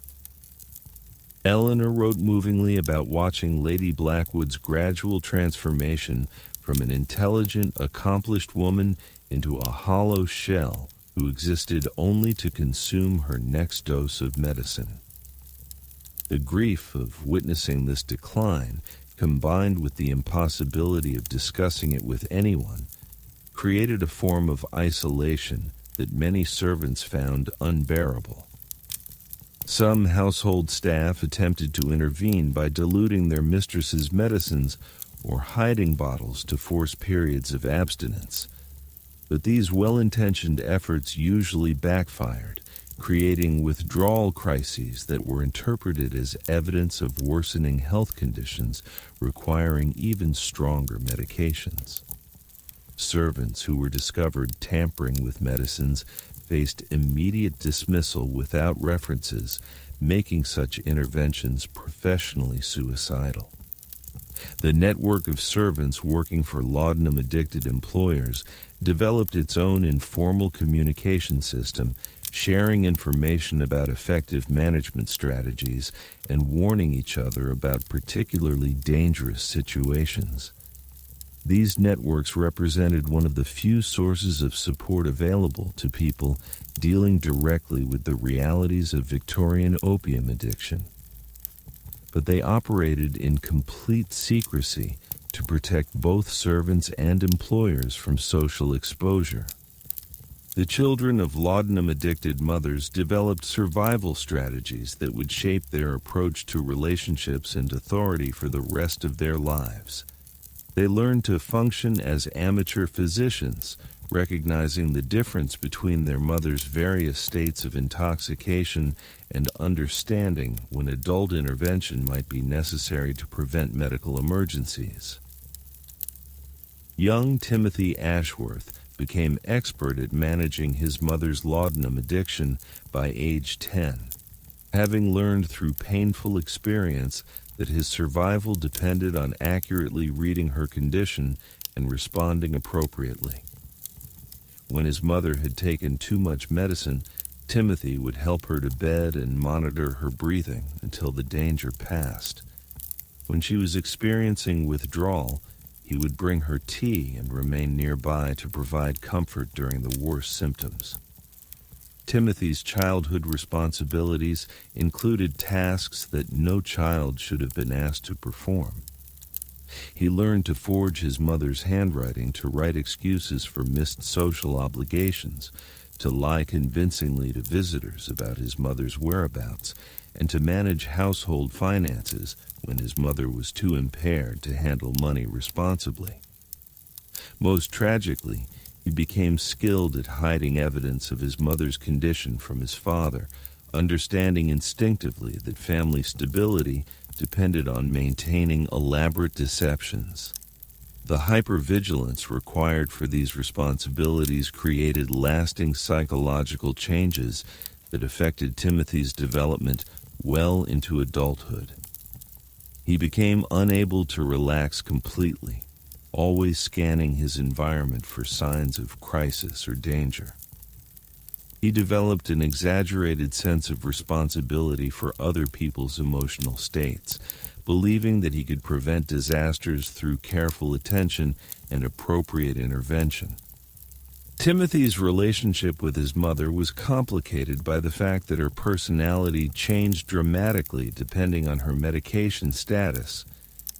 The warm, attentive woman, who existed during brief periods of optimal dosing, was replaced by either a hostile stranger during withdrawal or an unconscious invalid during overdose episodes. Timothy learned to treasure the rare moments when his real mother was accessible, while protecting himself emotionally from the unpredictable person she became under other circumstances. The educational neglect experienced by children of addicted mothers created long-term disadvantages that extended far beyond childhood. Timothy's formal schooling was frequently interrupted by family crises that required his presence at home, and his academic performance suffered from the chronic stress and sleep deprivation that characterized his daily existence. Teachers who might have recognized his potential instead saw a distracted, anxious child who seemed unable to focus on lessons. The social isolation imposed on these children was equally damaging. Timothy couldn't invite friends to his home because his mother's condition was unpredictable, and he couldn't discuss his family situation with peers because the shame and secrecy surrounding addiction made honest communication impossible. He grew up believing that his experiences were unique and shameful, never realizing that many other children in his social circle were dealing with similar challenges. Some children of addicted mothers became advocates for temperance and drug regulation as adults, channeling their childhood trauma into efforts to prevent other families from experiencing similar destruction. But many more developed their own substance abuse problems, having learned from early childhood that chemicals provided reliable solutions to emotional distress. The marriage patterns of laudanum-addicted women created multi-generational cycles of dysfunction that affected entire family trees. Women who had learned to use opium as a coping mechanism for marital difficulties often chose partners who were either unaware of their addiction or who were themselves struggling with substance abuse problems. Charlotte Peyton's marriage to William Ashford exemplified this tragic pattern. Charlotte had begun using laudanum during her first marriage to manage the emotional trauma of domestic violence, and the drug had provided the only relief she could find from her husband's unpredictable rages. When her first husband died suddenly, Charlotte believed she had escaped the circumstances that required her medication, but she discovered that her physical dependence on opium had become independent of the original trauma. Charlotte's courtship with William was conducted entirely during periods when her laudanum use was carefully managed, presenting him with a version of herself that bore little resemblance to her true condition. She was charming, vivacious, and seemingly healthy during their carefully choreographed encounters, having learned to time her doses to coincide with social activities. William, a widower seeking a companion for his later years, was enchanted by Charlotte's apparent vitality and social grace. He interpreted her occasional moments of distraction or unusual behavior as endearing feminine mystique, rather than recognizing the signs of drug intoxication. Their wedding was celebrated as a perfect match between two mature individuals who had found second chances at happiness. The reality of married life quickly shattered these romantic illusions. Charlotte's need for privacy to manage her medication schedule created immediate tensions, as William couldn't understand why his new wife required so much time alone in her chambers. Her mood swings, which had been carefully concealed during courtship, became impossible to hide during daily cohabitation. William's attempts to be a caring husband often interfered with Charlotte's drug management routines, creating conflicts that neither of them understood. When he suggested activities that conflicted with her dosing schedule, she would become anxious and irritable. When he planned trips that might limit her access to medicines, she would develop mysterious illnesses that required them to remain at home. The gradual revelation of Charlotte's addiction destroyed William's trust and left him feeling deceived and manipulated. He had entered the marriage believing he was caring for a delicate woman who needed gentle protection, only to discover that his wife was battling a condition he couldn't comprehend or control. The shame of acknowledging that he had been deceived made it impossible for William to seek advice or support from friends or family members. Charlotte's addiction progressed rapidly under the stress of trying to maintain her marriage while managing her drug dependence. The additional pressure of concealing her condition from someone who lived in intimate proximity pushed her toward higher doses and more frequent administration. She began experiencing withdrawal symptoms during normal daily activities, making it impossible to function as the wife William expected her to be. The financial strain of Charlotte's drug purchases created another source of marital conflict. William noticed discrepancies in household accounts, but attributed them to feminine frivolity rather than understanding their true cause. When confronted about missing money, Charlotte would fabricate elaborate explanations about expensive purchases or unexpected household expenses. The sexual dimension of their marriage became particularly problematic as Charlotte's addiction progressed. The opium affected her ability to experience physical pleasure or emotional intimacy, making marital relations feel mechanical and distressing. William interpreted her lack of responsiveness as rejection, never understanding that his wife was chemically incapable of the emotional connection he desired. Charlotte's final years were marked by increasingly desperate attempts to manage both her addiction and her marriage simultaneously. She would take massive doses of laudanum before social events to appear normal and happy, then suffer severe withdrawal symptoms in private. While William remained unaware of her condition, the physical and emotional toll of this constant performance eventually proved unsustainable. When Charlotte died from an accidental overdose, William was left not only with grief, but with crushing guilt about his failure to recognize or address his wife's suffering. The discovery of hidden laudanum bottles throughout their home forced him to confront the reality that his second marriage had been built on deception and illness rather than the mutual affection he had believed they shared. The social rituals surrounding death and mourning in Victorian society provided final opportunities for concealing the true impact of laudanum addiction. Funeral customs that emphasized the deceased's virtue and piety made it easy to transform drug-related deaths into stories of spiritual triumph over physical suffering. The elaborate funeral preparations for Lady Margaret Thornton became a masterpiece of posthumous reputation management.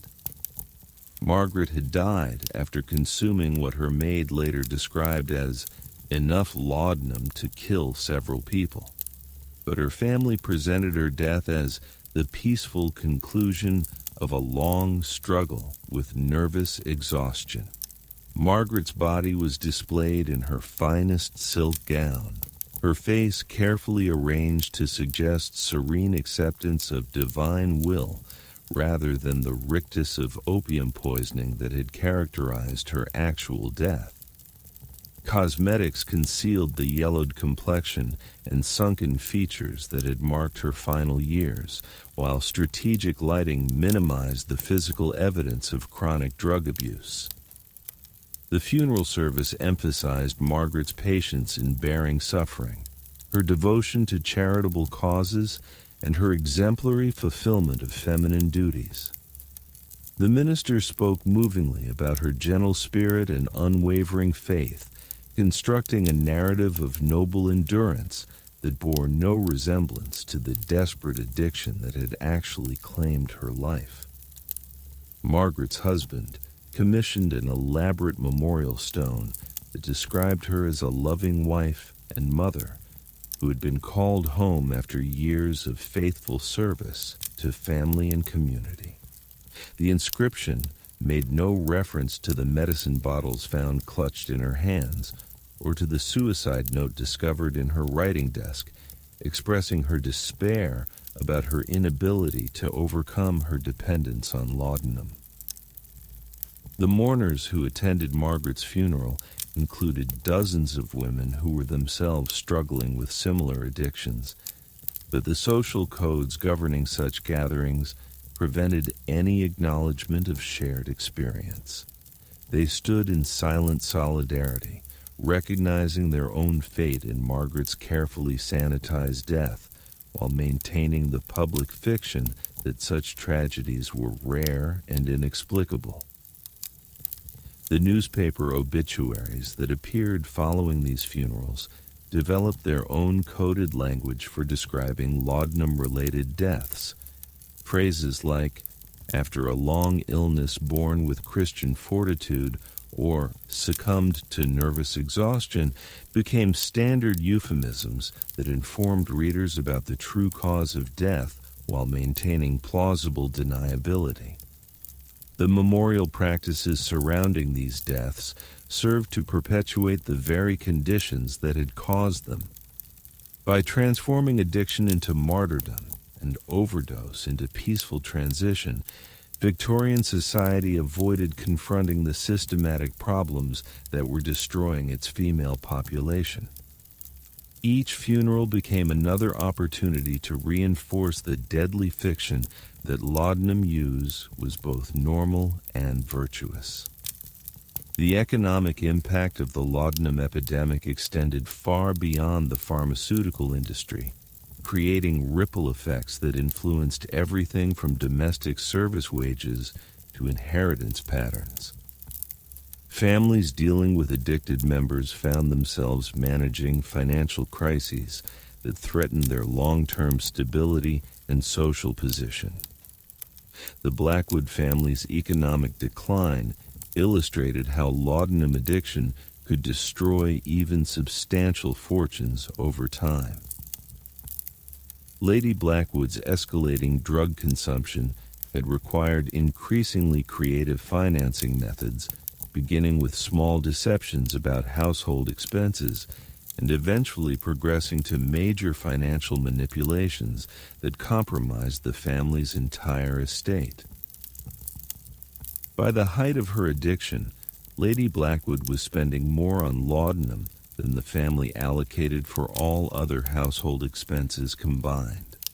Her husband's business income, substantial by any reasonable measure, proved inadequate to support both their normal lifestyle and her pharmaceutical requirements. The family began borrowing against future earnings, then mortgaging properties, and finally liquidating investments to maintain the cash flow necessary for Lady Blackwood's drug purchases. The secrecy surrounding her addiction meant that these financial decisions were made without proper consultation or planning.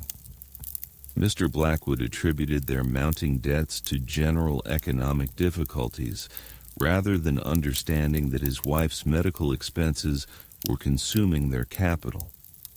He made increasingly risky investment decisions in desperate attempts to restore their financial position, often worsening their situation through speculation and poor judgment.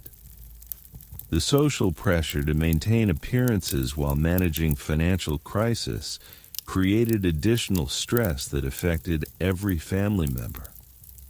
The Blackwoods continued hosting elaborate dinner parties and funding their children's expensive educations while privately struggling to meet basic obligations.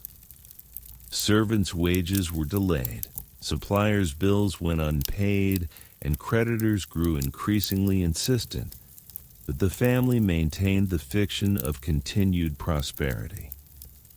Lady Blackwood's death from an overdose came at a moment when the family faced complete financial ruin.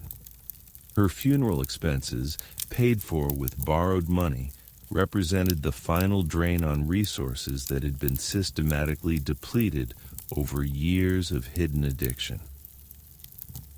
Mr. Blackwood discovered after her death that they owed substantial sums to dozens of creditors, many of whom had been providing goods and services under false assumptions about the family's financial stability.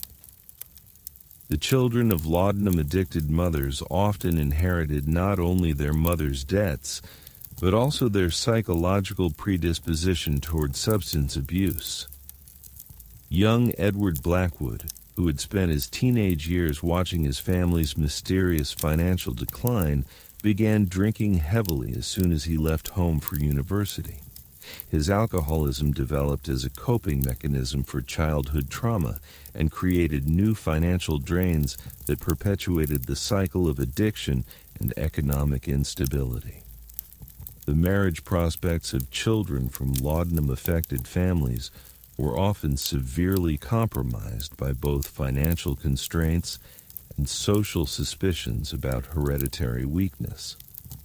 Potential suitors and their families would investigate carefully before committing to unions with families that had experienced mysterious illnesses or unexplained financial difficulties. The insurance industry began developing crude actuarial models that identified families with histories of female nervous disorders as poor risks for life insurance policies. These calculations, based on statistical correlations rather than medical understanding, effectively penalized families dealing with laudanum addiction by making it difficult to obtain financial protection against further losses.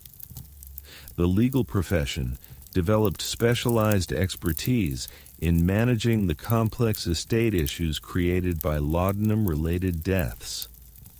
Lawyers learned to identify the signs of drug-related financial manipulation and develop strategies for protecting surviving family members from creditors who might have been unknowingly enabling addictive behaviors through extended credit arrangements.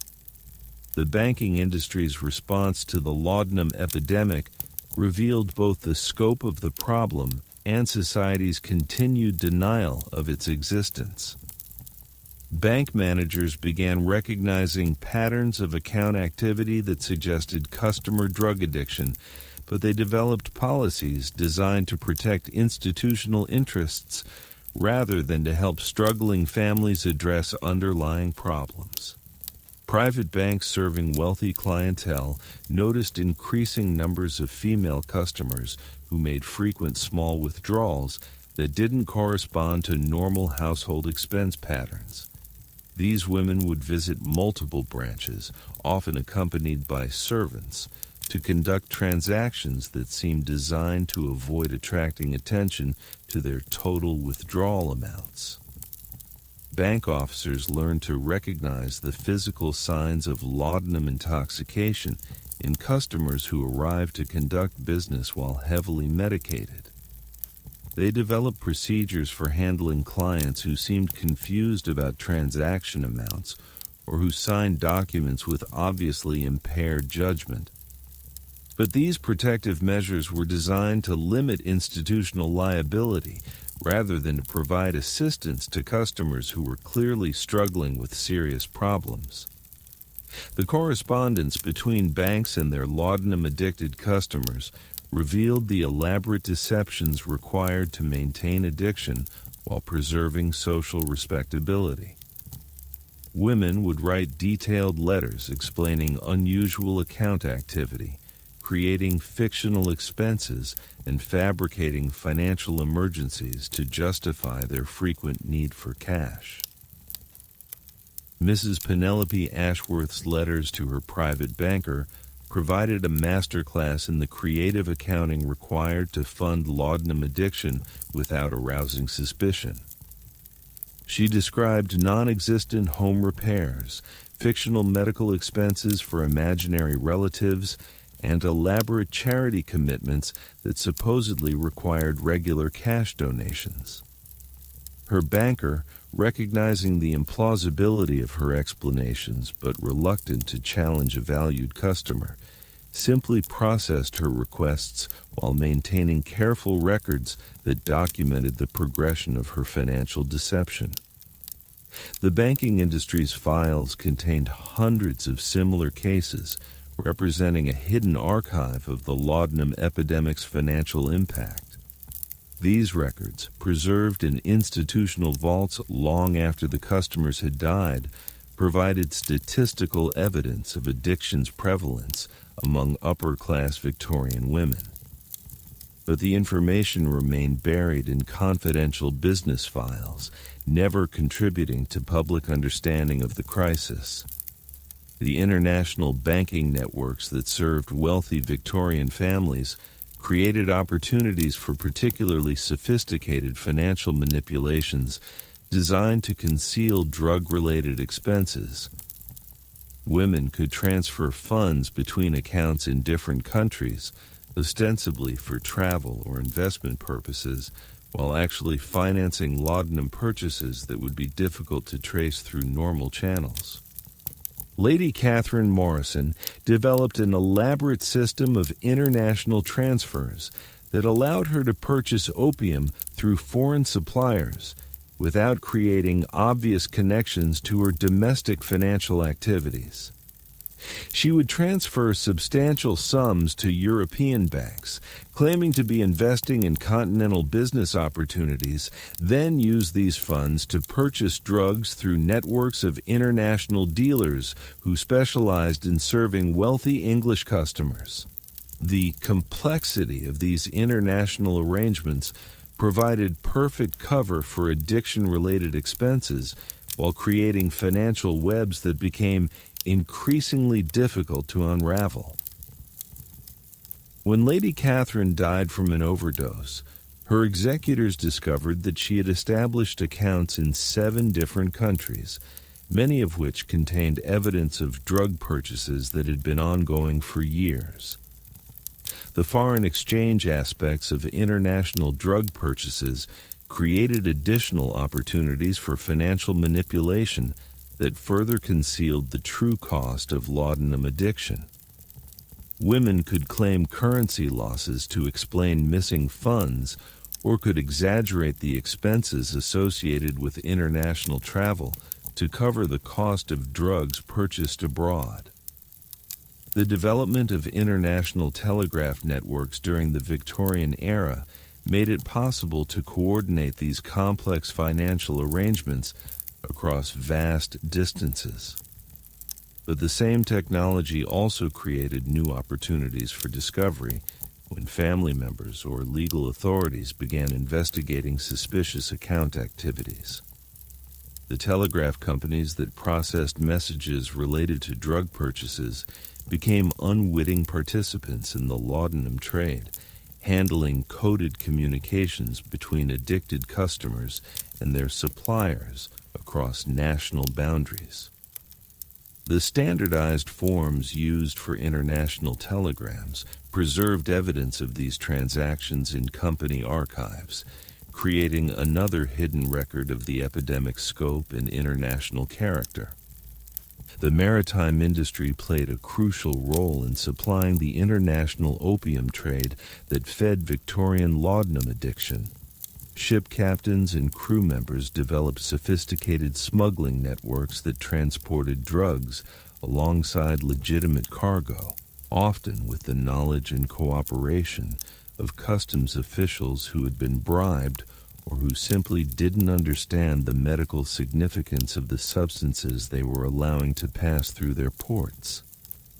Captain Andrew Fairfax commanded merchant vessels that traveled regularly between London and various ports in the eastern Mediterranean, where high-quality opium was readily available from Turkish and Syrian suppliers. His ships carried official cargoes of spices, silk, and other luxury goods, but their most profitable cargo consisted of carefully concealed packages of raw opium destined for pharmaceutical manufacturers and private customers throughout England. Captain Fairfax developed relationships with apothecaries and private physicians who would place orders for specific quantities of opium, often requesting particular varieties that were prized for their purity and potency. These medical professionals understood that their wealthy female patients required stronger preparations than were generally available through normal commercial channels, and they were willing to pay premium prices for superior products. The smuggling operations required careful coordination between ship crews, dock workers, and distribution networks that could deliver products to customers without attracting official attention.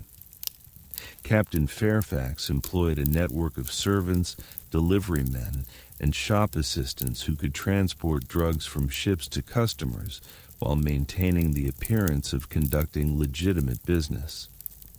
The financial profits from opium smuggling were enormous, often exceeding the returns from legal cargo by substantial margins. A single successful voyage could generate enough income to fund Captain Fairfax's retirement, but the addictive nature of his market created steady demand that made continued smuggling activities irresistibly profitable. The risks associated with drug smuggling were offset by the protection provided by customers' social positions and their desperate need for continued supplies. Wealthy addicted women represented ideal customers because they possessed both the financial resources to pay premium prices and the social influence to protect their suppliers from legal consequences. Captain Fairfax's customer list included the wives of judges, military officers, and government officials who would use their influence to shield him from prosecution if his activities were discovered. The mutual dependence between smuggler and customers created a web of complicity that made enforcement of drug laws virtually impossible within upper-class social circles. The international nature of the opium trade meant that Victorian women could access drugs from suppliers throughout the British Empire and beyond, creating a global market that responded quickly to changes in demand or supply conditions. When political situations disrupted traditional supply routes, new networks would emerge to serve the continuing needs of addicted customers.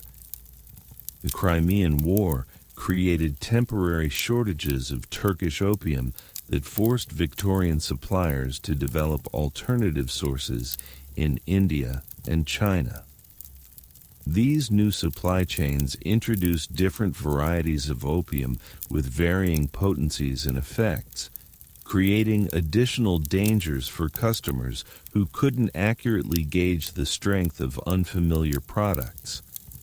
The colonial administration's involvement in opium production and distribution created conflicts of interest that compromised efforts to regulate drug use within the empire. British officials who profited from opium cultivation in India were reluctant to support policies that might reduce demand for their products, even when they recognized the social damage caused by widespread addiction. The East India Company's monopoly on opium production created artificial scarcities that drove up prices and encouraged the development of black market alternatives. These unofficial supply networks often provided adulterated or contaminated products that posed additional health risks to consumers who were already vulnerable to overdose and other complications. The medical establishment's relationship with the opium trade revealed fundamental conflicts between professional ethics and commercial interests. Many physicians who publicly condemned opium addiction privately invested in companies that manufactured laudanum and other opiate preparations, creating financial incentives for continued overprescribing.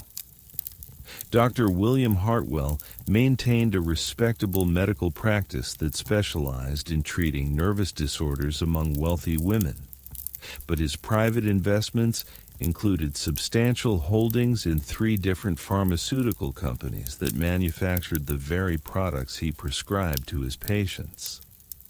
His treatment recommendations consistently favored expensive proprietary medicines over cheaper generic alternatives, generating profits for companies in which he held financial interests. The medical journals of the era published articles about the dangers of opium addiction, while simultaneously running advertisements for laudanum preparations that promised miraculous cures for the same conditions the articles described as symptoms of drug dependence. This contradiction reflected the medical profession's inability to reconcile its therapeutic responsibilities with its commercial relationships. The medical conferences and professional societies that should have addressed the laudanum epidemic instead focused on technical discussions about dosage, calculations, and preparation methods that effectively promoted more sophisticated drug use rather than encouraging abstinence or seeking alternative treatments. The pharmaceutical conferences of the Victorian era became showcases for increasingly potent opium preparations, with manufacturers competing to develop products that would capture larger shares of the lucrative female market. These gatherings, ostensibly dedicated to advancing medical science, functioned more like trade shows where drug companies displayed their latest formulations to physicians who would ultimately prescribe them to unsuspecting patients. Dr. Heinrich Müller, representing the prestigious German pharmaceutical house of Bayer, presented his company's revolutionary new laudanum concentrate at the 1869 International Medical Congress in Vienna. Müller's presentation emphasized the product's superior purity and consistent potency, qualities that he claimed would provide more reliable therapeutic effects for physicians treating delicate feminine conditions. What Dr. Müller didn't mention was that Bayer's new concentrate was nearly 3 times stronger than traditional laudanum preparations, making accidental overdoses far more likely for patients who had developed tolerance to weaker formulations. The company's internal research had identified this danger during product development, but marketing considerations outweighed safety concerns in their final decision to proceed with commercial production. The physicians attending Müller's presentation were impressed by the elegant packaging and professional marketing materials that accompanied the new product. Bayer had invested heavily in creating an image of scientific sophistication that appealed to medical professionals who wanted to offer their patients the latest advances in pharmaceutical technology. Dr. James Morrison, a London physician with a large practice among society ladies, placed an immediate order for Bayer's new concentrate after witnessing Müller's demonstration. Morrison was particularly attracted to the product's concentrated form, which would allow his patients to achieve the same effects with smaller doses, potentially reducing the obvious signs of medication that might attract unwanted attention. Morrison's first patient to receive the new preparation was Lady Elizabeth Peyton, who had been taking traditional laudanum for chronic headaches for nearly 2 years. Morrison explained that the new German medicine would provide superior relief with greater convenience, requiring only a few drops rather than the tablespoons of liquid she had been consuming. Lady Elizabeth was delighted by the prospect of a more discreet medication that wouldn't require her to carry large bottles or measure obvious quantities during social situations. She began taking the concentrated preparation with enthusiasm, initially pleased by its powerful effects and reduced volume. But within days of switching to the new medicine, Lady Elizabeth experienced symptoms that neither she nor Dr. Morrison understood. The concentrated preparation was so much stronger than her previous medication that her usual dosing schedule now provided massive overdoses, while attempts to reduce the amount triggered severe withdrawal symptoms that seemed to indicate inadequate treatment. Lady Elizabeth found herself trapped in a cycle of alternating overdose and withdrawal that made normal functioning impossible. She would take what seemed like a tiny amount of medicine only to become so heavily sedated that she couldn't remain conscious during important social obligations. When she tried to reduce the dose to maintain alertness, she would experience anxiety, nausea, and tremors that were worse than her original headaches. Dr. Morrison, lacking any understanding of the pharmacological differences between the old and new preparations, interpreted Lady Elizabeth's difficulties as evidence of worsening health that required more aggressive treatment.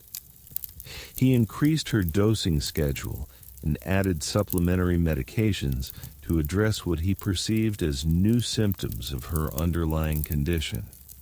The combination of concentrated laudanum with additional opiate preparations created a pharmaceutical cocktail that would have challenged the tolerance of experienced drug users.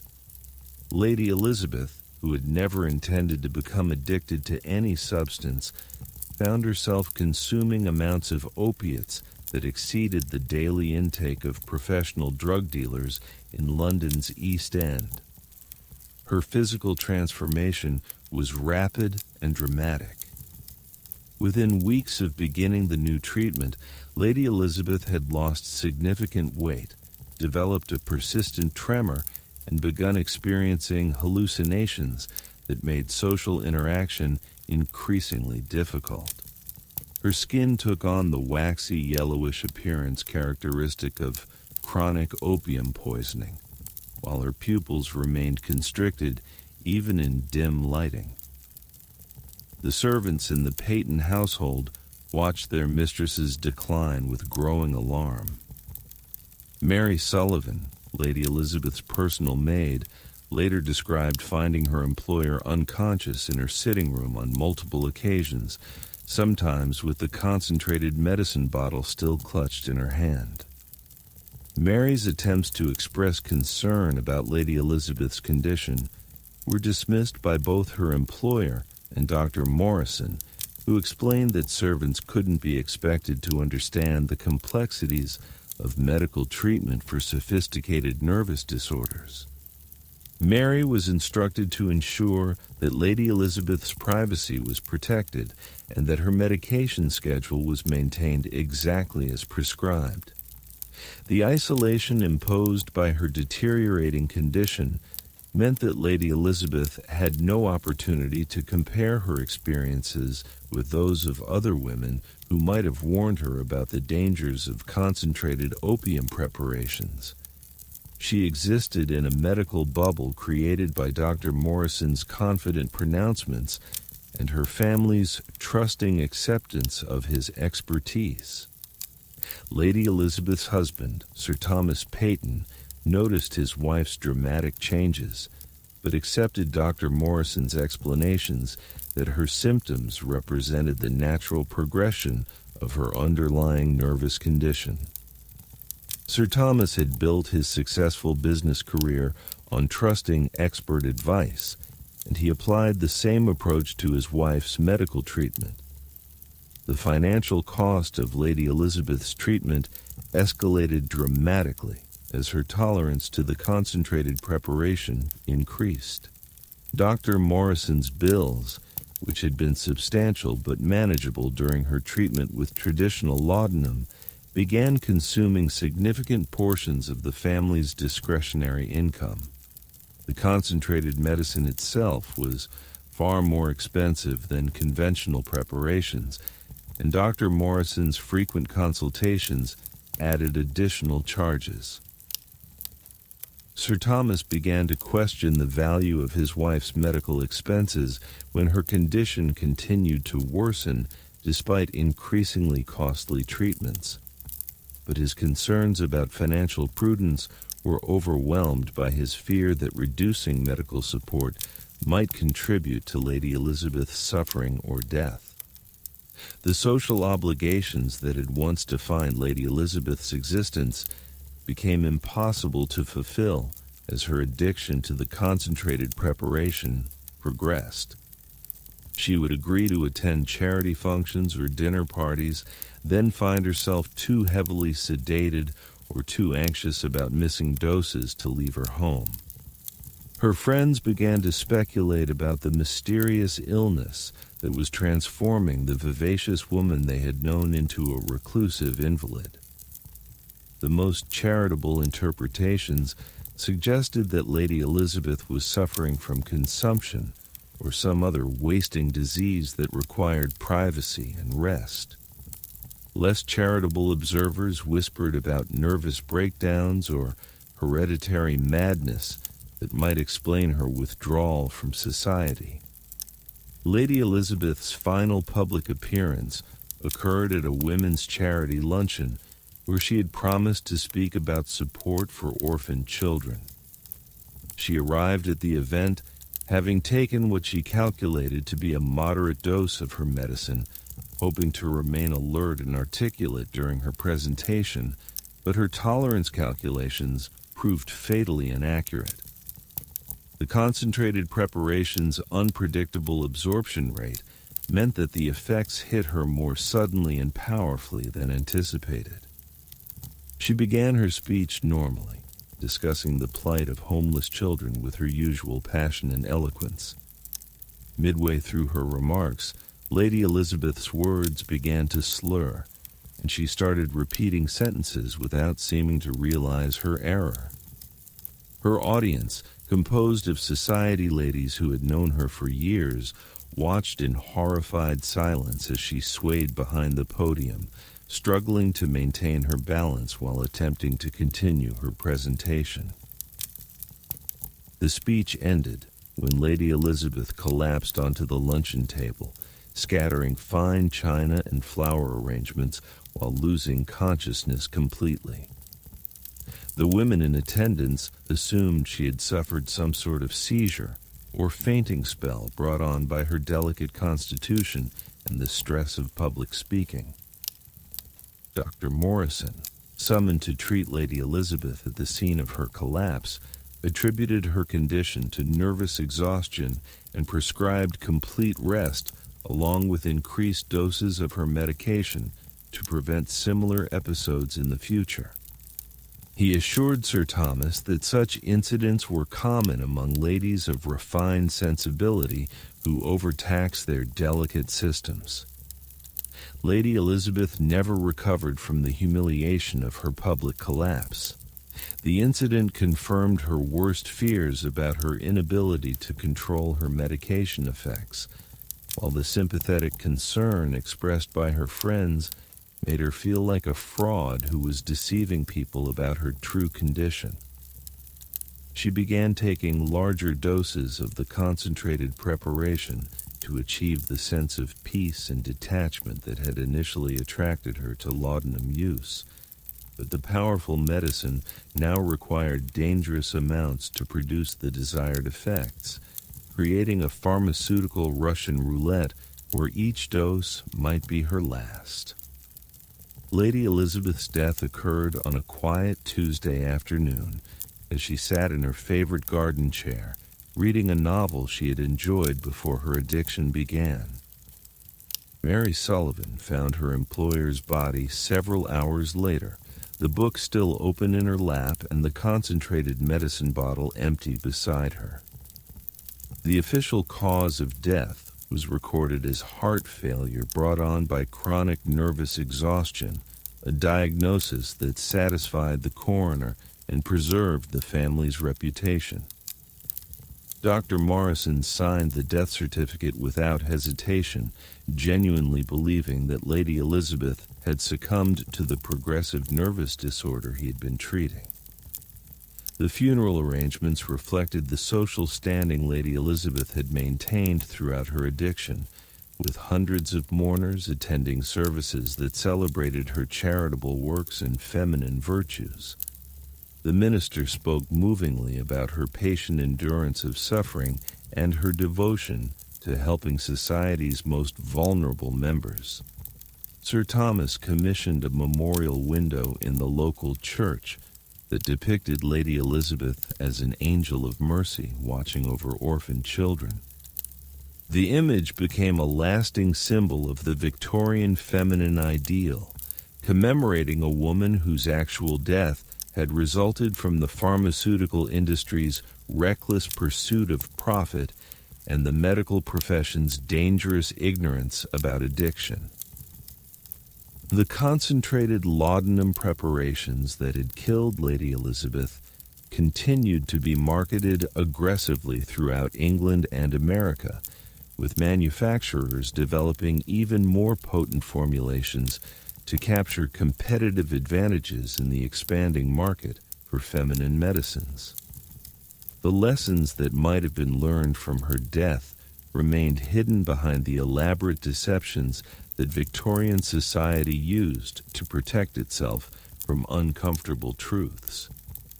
Dr. Morrison continued his medical practice without any recognition of his role in Lady Elizabeth's death, eventually becoming a respected authority on the treatment of nervous disorders among upper-class women. His techniques for managing delicate feminine constitutions were adopted by physicians throughout the English-speaking world, ensuring that Lady Elizabeth's tragedy would be repeated countless times in drawing rooms and private chambers across the civilized world. The pharmaceutical industry's development of concentrated opium preparations represented just one aspect of a broader trend towards stronger and more dangerous products designed to capture market share in the competitive laudanum trade. Companies began adding alcohol, cocaine, and other addictive substances to their opium-based medicines, creating combination products that were even more habit-forming than pure opium preparations. Mrs. Pemberton's miracle elixir combined laudanum with a substantial amount of cocaine, producing effects that patients described as remarkably energizing compared to traditional opium medicines. The cocaine masked some of opium's sedating effects, allowing women to remain functional while consuming dangerous amounts of opiates. Sarah Mitchell, a minister's wife from Yorkshire, became one of the first customers to try Mrs. Pemberton's new formula, after her usual laudanum supplier recommended it as a superior treatment for the chronic fatigue that had been troubling her for months.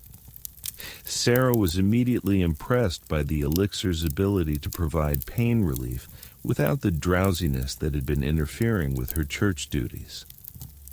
The cocaine component of Mrs. Pemberton's formula created a euphoric energy that Sarah had never experienced with traditional laudanum. She felt capable of accomplishing enormous amounts of work, organizing charity drives with unprecedented enthusiasm while maintaining her medication schedule without the obvious impairment that had characterized her previous drug use. But the combination of opium and cocaine created addiction patterns that were far more complex and dangerous than either drug alone. Sarah found herself requiring increasing amounts of the elixir to maintain her energy levels while experiencing withdrawal symptoms that combined the worst aspects of both cocaine and opium dependence. The cocaine withdrawal created depression and exhaustion that were far more severe than anything Sarah had experienced during her years of laudanum use, while the opium withdrawal produced physical symptoms that made normal functioning impossible. The combination meant that any attempt to reduce her medication consumption triggered multiple types of withdrawal simultaneously. Sarah's consumption of Mrs. Pemberton's elixir escalated rapidly as her tolerance to both components increased independently.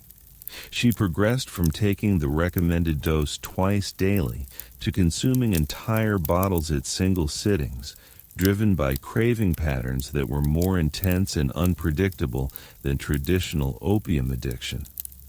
The financial cost of maintaining Sarah's addiction to the combination preparation quickly exceeded her household's ability to support it through normal channels.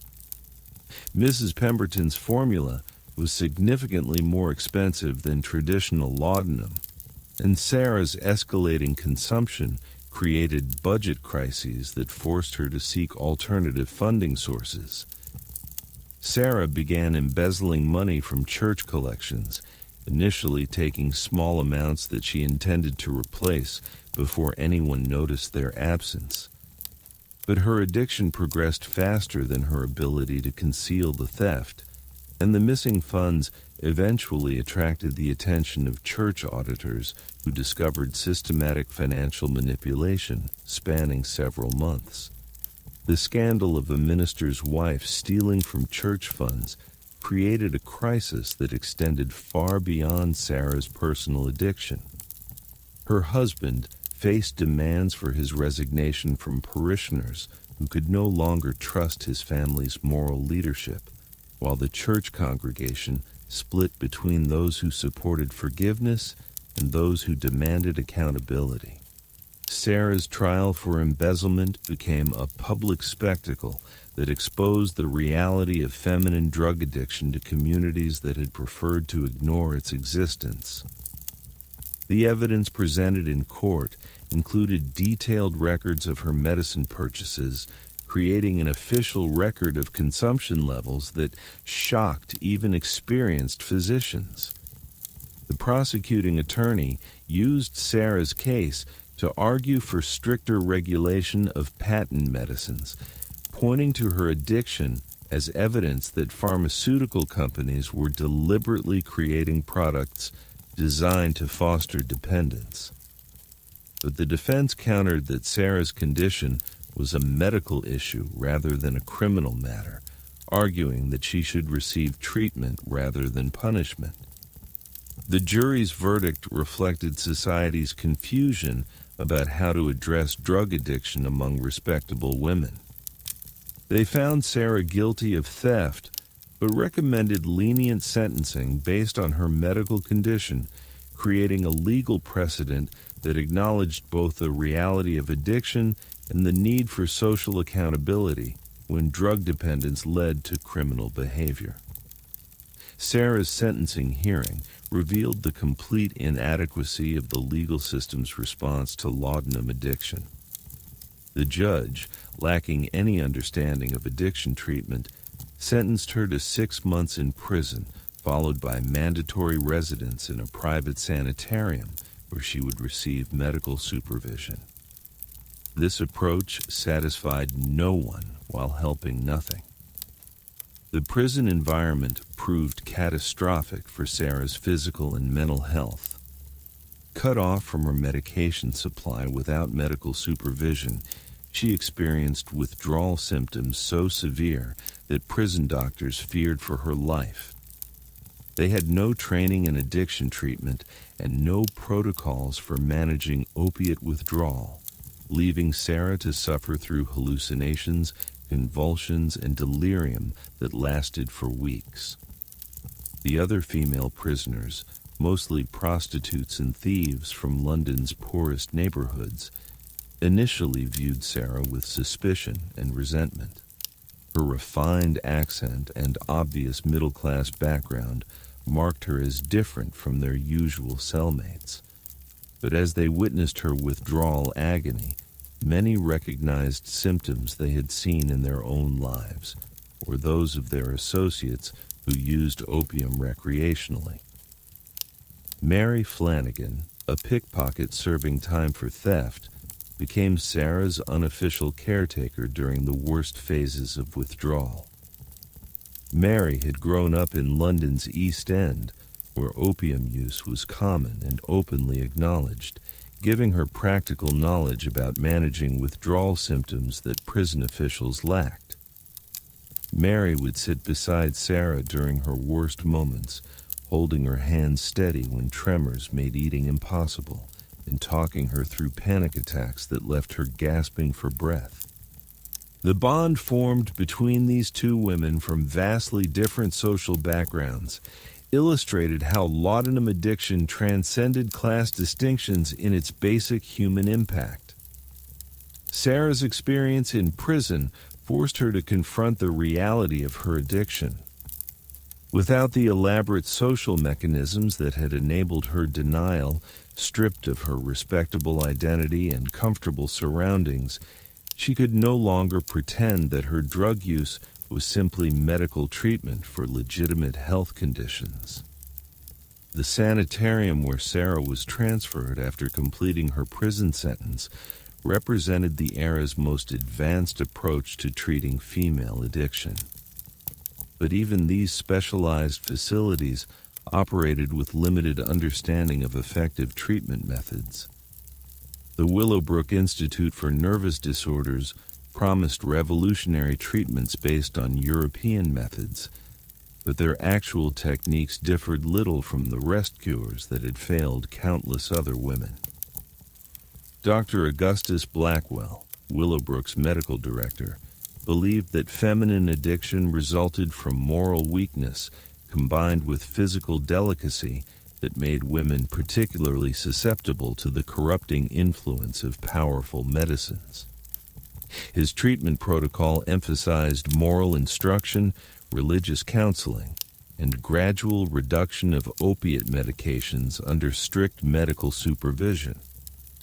Sarah's treatment began with complete isolation from outside influences that might undermine her recovery. She was confined to a small room furnished only with basic necessities, denied access to books, letters, or visitors who might remind her of the circumstances that had led to her addiction. Dr. Blackwell believed that such distractions would interfere with the moral reflection necessary for genuine reformation. The medication reduction schedule imposed at Willowbrook was based on theoretical calculations rather than individual patient needs or responses. Sarah's daily laudanum dose was reduced by predetermined amounts according to a rigid timeline that took no account of her withdrawal symptoms or psychological state. The physical agony of forced withdrawal was compounded by the psychological pressure of constant moral evaluation by staff members who interpreted any sign of distress as evidence of insufficient commitment to recovery. Sarah's requests for additional medication to ease withdrawal symptoms were recorded as moral failures, while her physical symptoms were attributed to weakness of character rather than medical necessity. The other women confined at Willowbrook represented a cross-section of Victorian society's laudanum casualties. Lady Margaret Ashworth had been committed by her husband after her addiction had progressed to the point where she could no longer fulfill basic social obligations. Miss Catherine Peyton, a judge's daughter, had been sent for treatment after attempting suicide when her family discovered her drug use. These women formed an unlikely community bound by shared suffering and mutual understanding that transcended their normal social boundaries. In whispered conversations during brief moments when staff supervision was relaxed, they shared stories of how their addictions had begun, strategies they had used to conceal their drug use, and fears about their futures after treatment. The institutional routine at Willowbrook was designed to replace the chaos of addiction with structured activities that would rebuild moral character and feminine virtue. Sarah's days began with mandatory religious services, followed by domestic instruction intended to restore her capacity for proper household management. The afternoons were devoted to moral improvement through reading carefully selected literature that emphasized themes of feminine duty, self-sacrifice, and redemption through suffering. Sarah was required to write daily reflections on these readings, demonstrating her progress toward understanding the spiritual lessons her addiction was meant to teach. The treatment philosophy underlying these activities reflected Victorian society's fundamental misunderstanding of addiction as a moral rather than medical condition. Dr. Blackwell genuinely believed that Sarah's recovery depended on her ability to acknowledge her moral failings and commit to a life of greater virtue and self-discipline. But the actual effect of this approach was to increase Sarah's shame and self-loathing without addressing the physical and psychological factors that had made her vulnerable to addiction in the first place. She learned to provide the responses that staff members wanted to hear while privately struggling with cravings and withdrawal symptoms that the moral instruction did nothing to alleviate. The gradual medication reduction imposed at Willowbrook created a prolonged withdrawal experience that was more psychologically damaging than the rapid detoxification Sarah had endured in prison. The constant awareness that her doses were being reduced, combined with the knowledge that any sign of distress would be interpreted as moral weakness, created anxiety that made the withdrawal symptoms more severe. Sarah's physical health deteriorated significantly during her months at Willowbrook, despite the institution's claims about the healing benefits of their treatment methods. The stress of forced withdrawal, combined with the inadequate nutrition provided by the institutional diet, left her weak and susceptible to infections that further complicated her recovery. The social isolation imposed as part of Sarah's treatment proved particularly devastating for someone whose addiction had already destroyed her family relationships and community standing. Cut off from any supportive human contact, she began to question whether recovery was possible or even desirable, given the life of shame and rejection that awaited her upon release. The financial burden of Sarah's treatment at Willowbrook created additional stress for her husband, whose congregation had still not fully forgiven the scandal of his wife's theft from church funds. The sanitarium's fees consumed most of the family's savings, while his reduced income from lost parishioners made it difficult to maintain their household during Sarah's absence. Reverend Mitchell faced pressure from church leadership to divorce his wife and seek a fresh start with a new congregation where his reputation wouldn't be tainted by association with addiction and criminal behavior. But his religious convictions about the sanctity of marriage conflicted with practical considerations about his ability to continue his ministry while supporting a wife whose condition had brought disgrace upon his calling. The children of the Mitchell family suffered perhaps the most severe consequences of their mother's addiction and imprisonment. They faced social ostracism from classmates whose parents considered them contaminated by association with criminal behavior, while struggling to understand why their mother had disappeared from their lives so suddenly and completely. Young Thomas Mitchell, only 12 years old when his mother was imprisoned, developed behavioral problems that reflected his confusion and anger about the family situation. His academic performance declined dramatically, and he began fighting with other students who made references to his mother's crime. The psychological impact on these children would extend far into their adult lives, shaping their attitudes toward authority, their ability to trust relationships, and their own vulnerability to substance abuse. The shame and secrecy surrounding their mother's condition taught them to hide their own emotional struggles rather than seeking help when they needed support.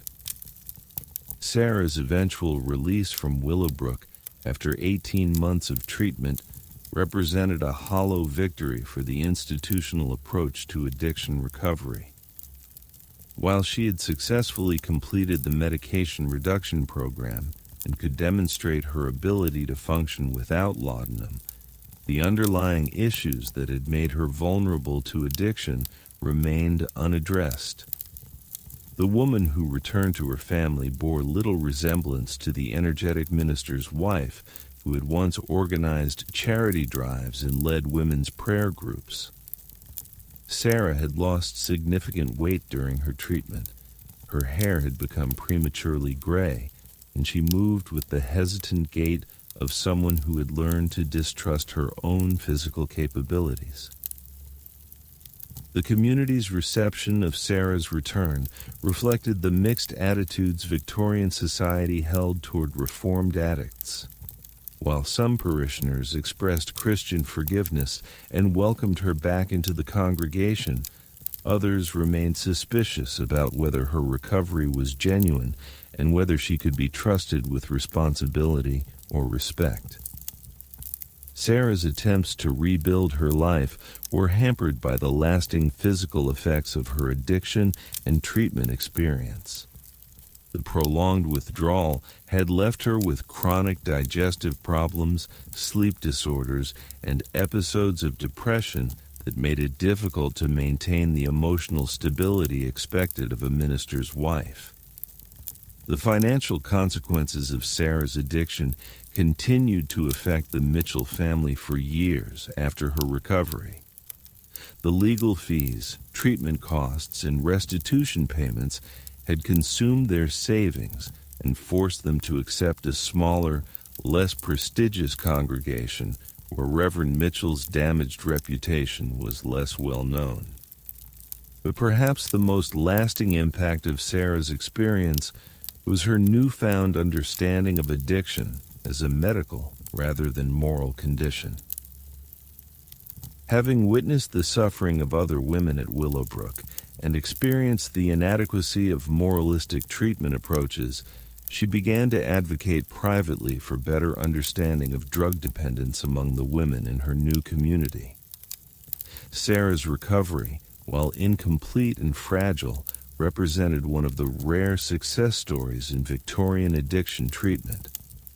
Most women who developed serious laudanum dependence either died from overdoses or spent their remaining years cycling between periods of sobriety and relapse, never finding effective support for long-term recovery.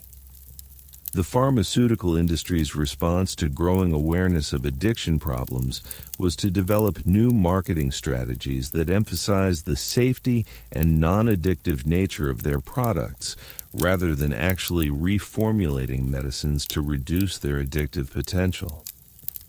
Companies began using testimonials from supposedly recovered patients to demonstrate that their products could be used safely when taken as directed. Mrs. Hartwell's Feminine Restorative was marketed as a breakthrough preparation that provided all the therapeutic benefits of traditional laudanum without the risk of dependence. The advertising campaign featured letters from grateful customers who claimed to have used the product successfully for years without developing tolerance or craving. What the advertisements didn't reveal was that Mrs. Hartwell's formula contained the same amount of opium as traditional laudanum preparations, combined with additional ingredients that were intended to mask the taste and smell that might alert users to the presence of narcotic substances. The product was no safer than conventional medicines, but its deceptive marketing convinced many women that they were choosing a healthier alternative.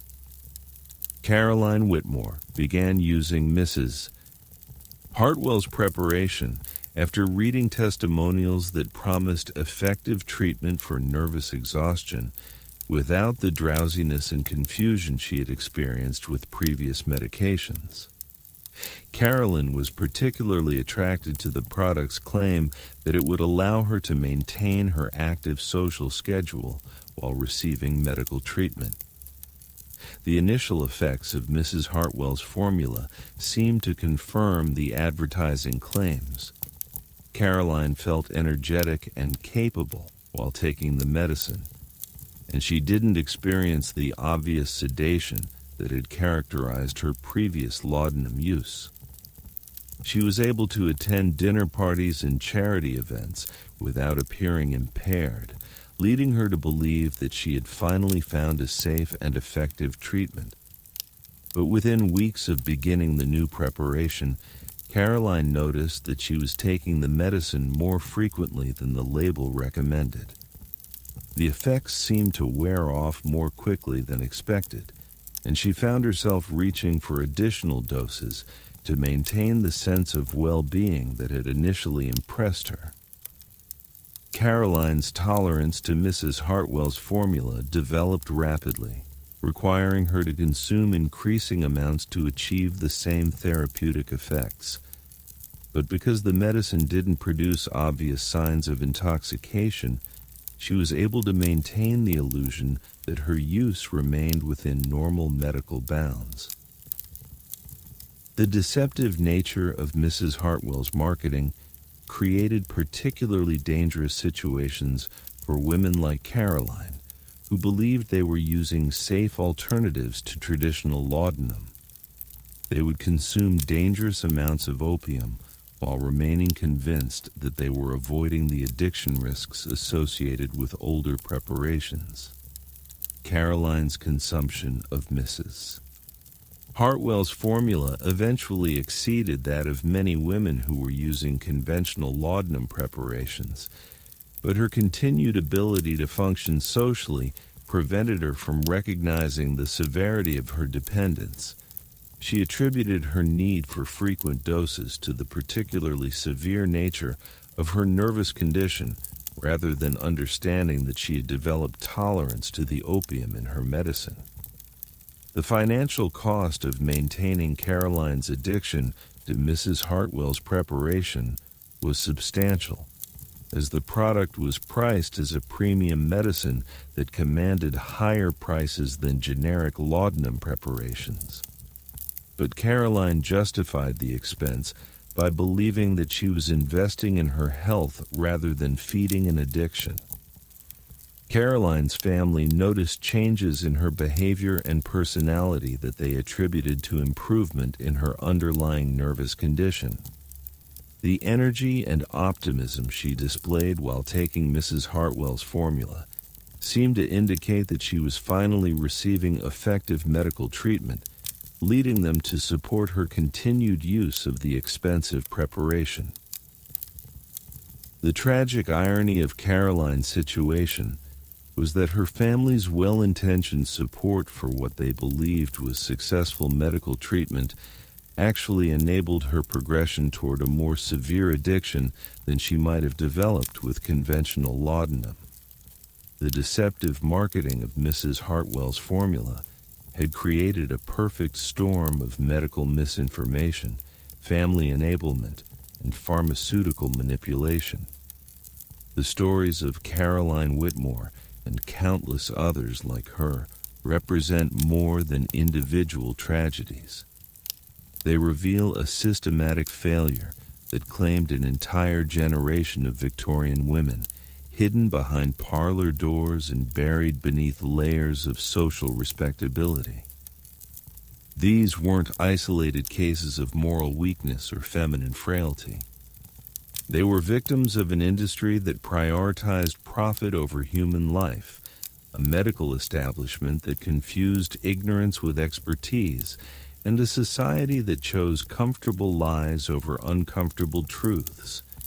The laudanum epidemic stands as a stark reminder that progress without compassion leads only to elegant destruction, and that the most dangerous poisons often come wrapped in the most beautiful packages.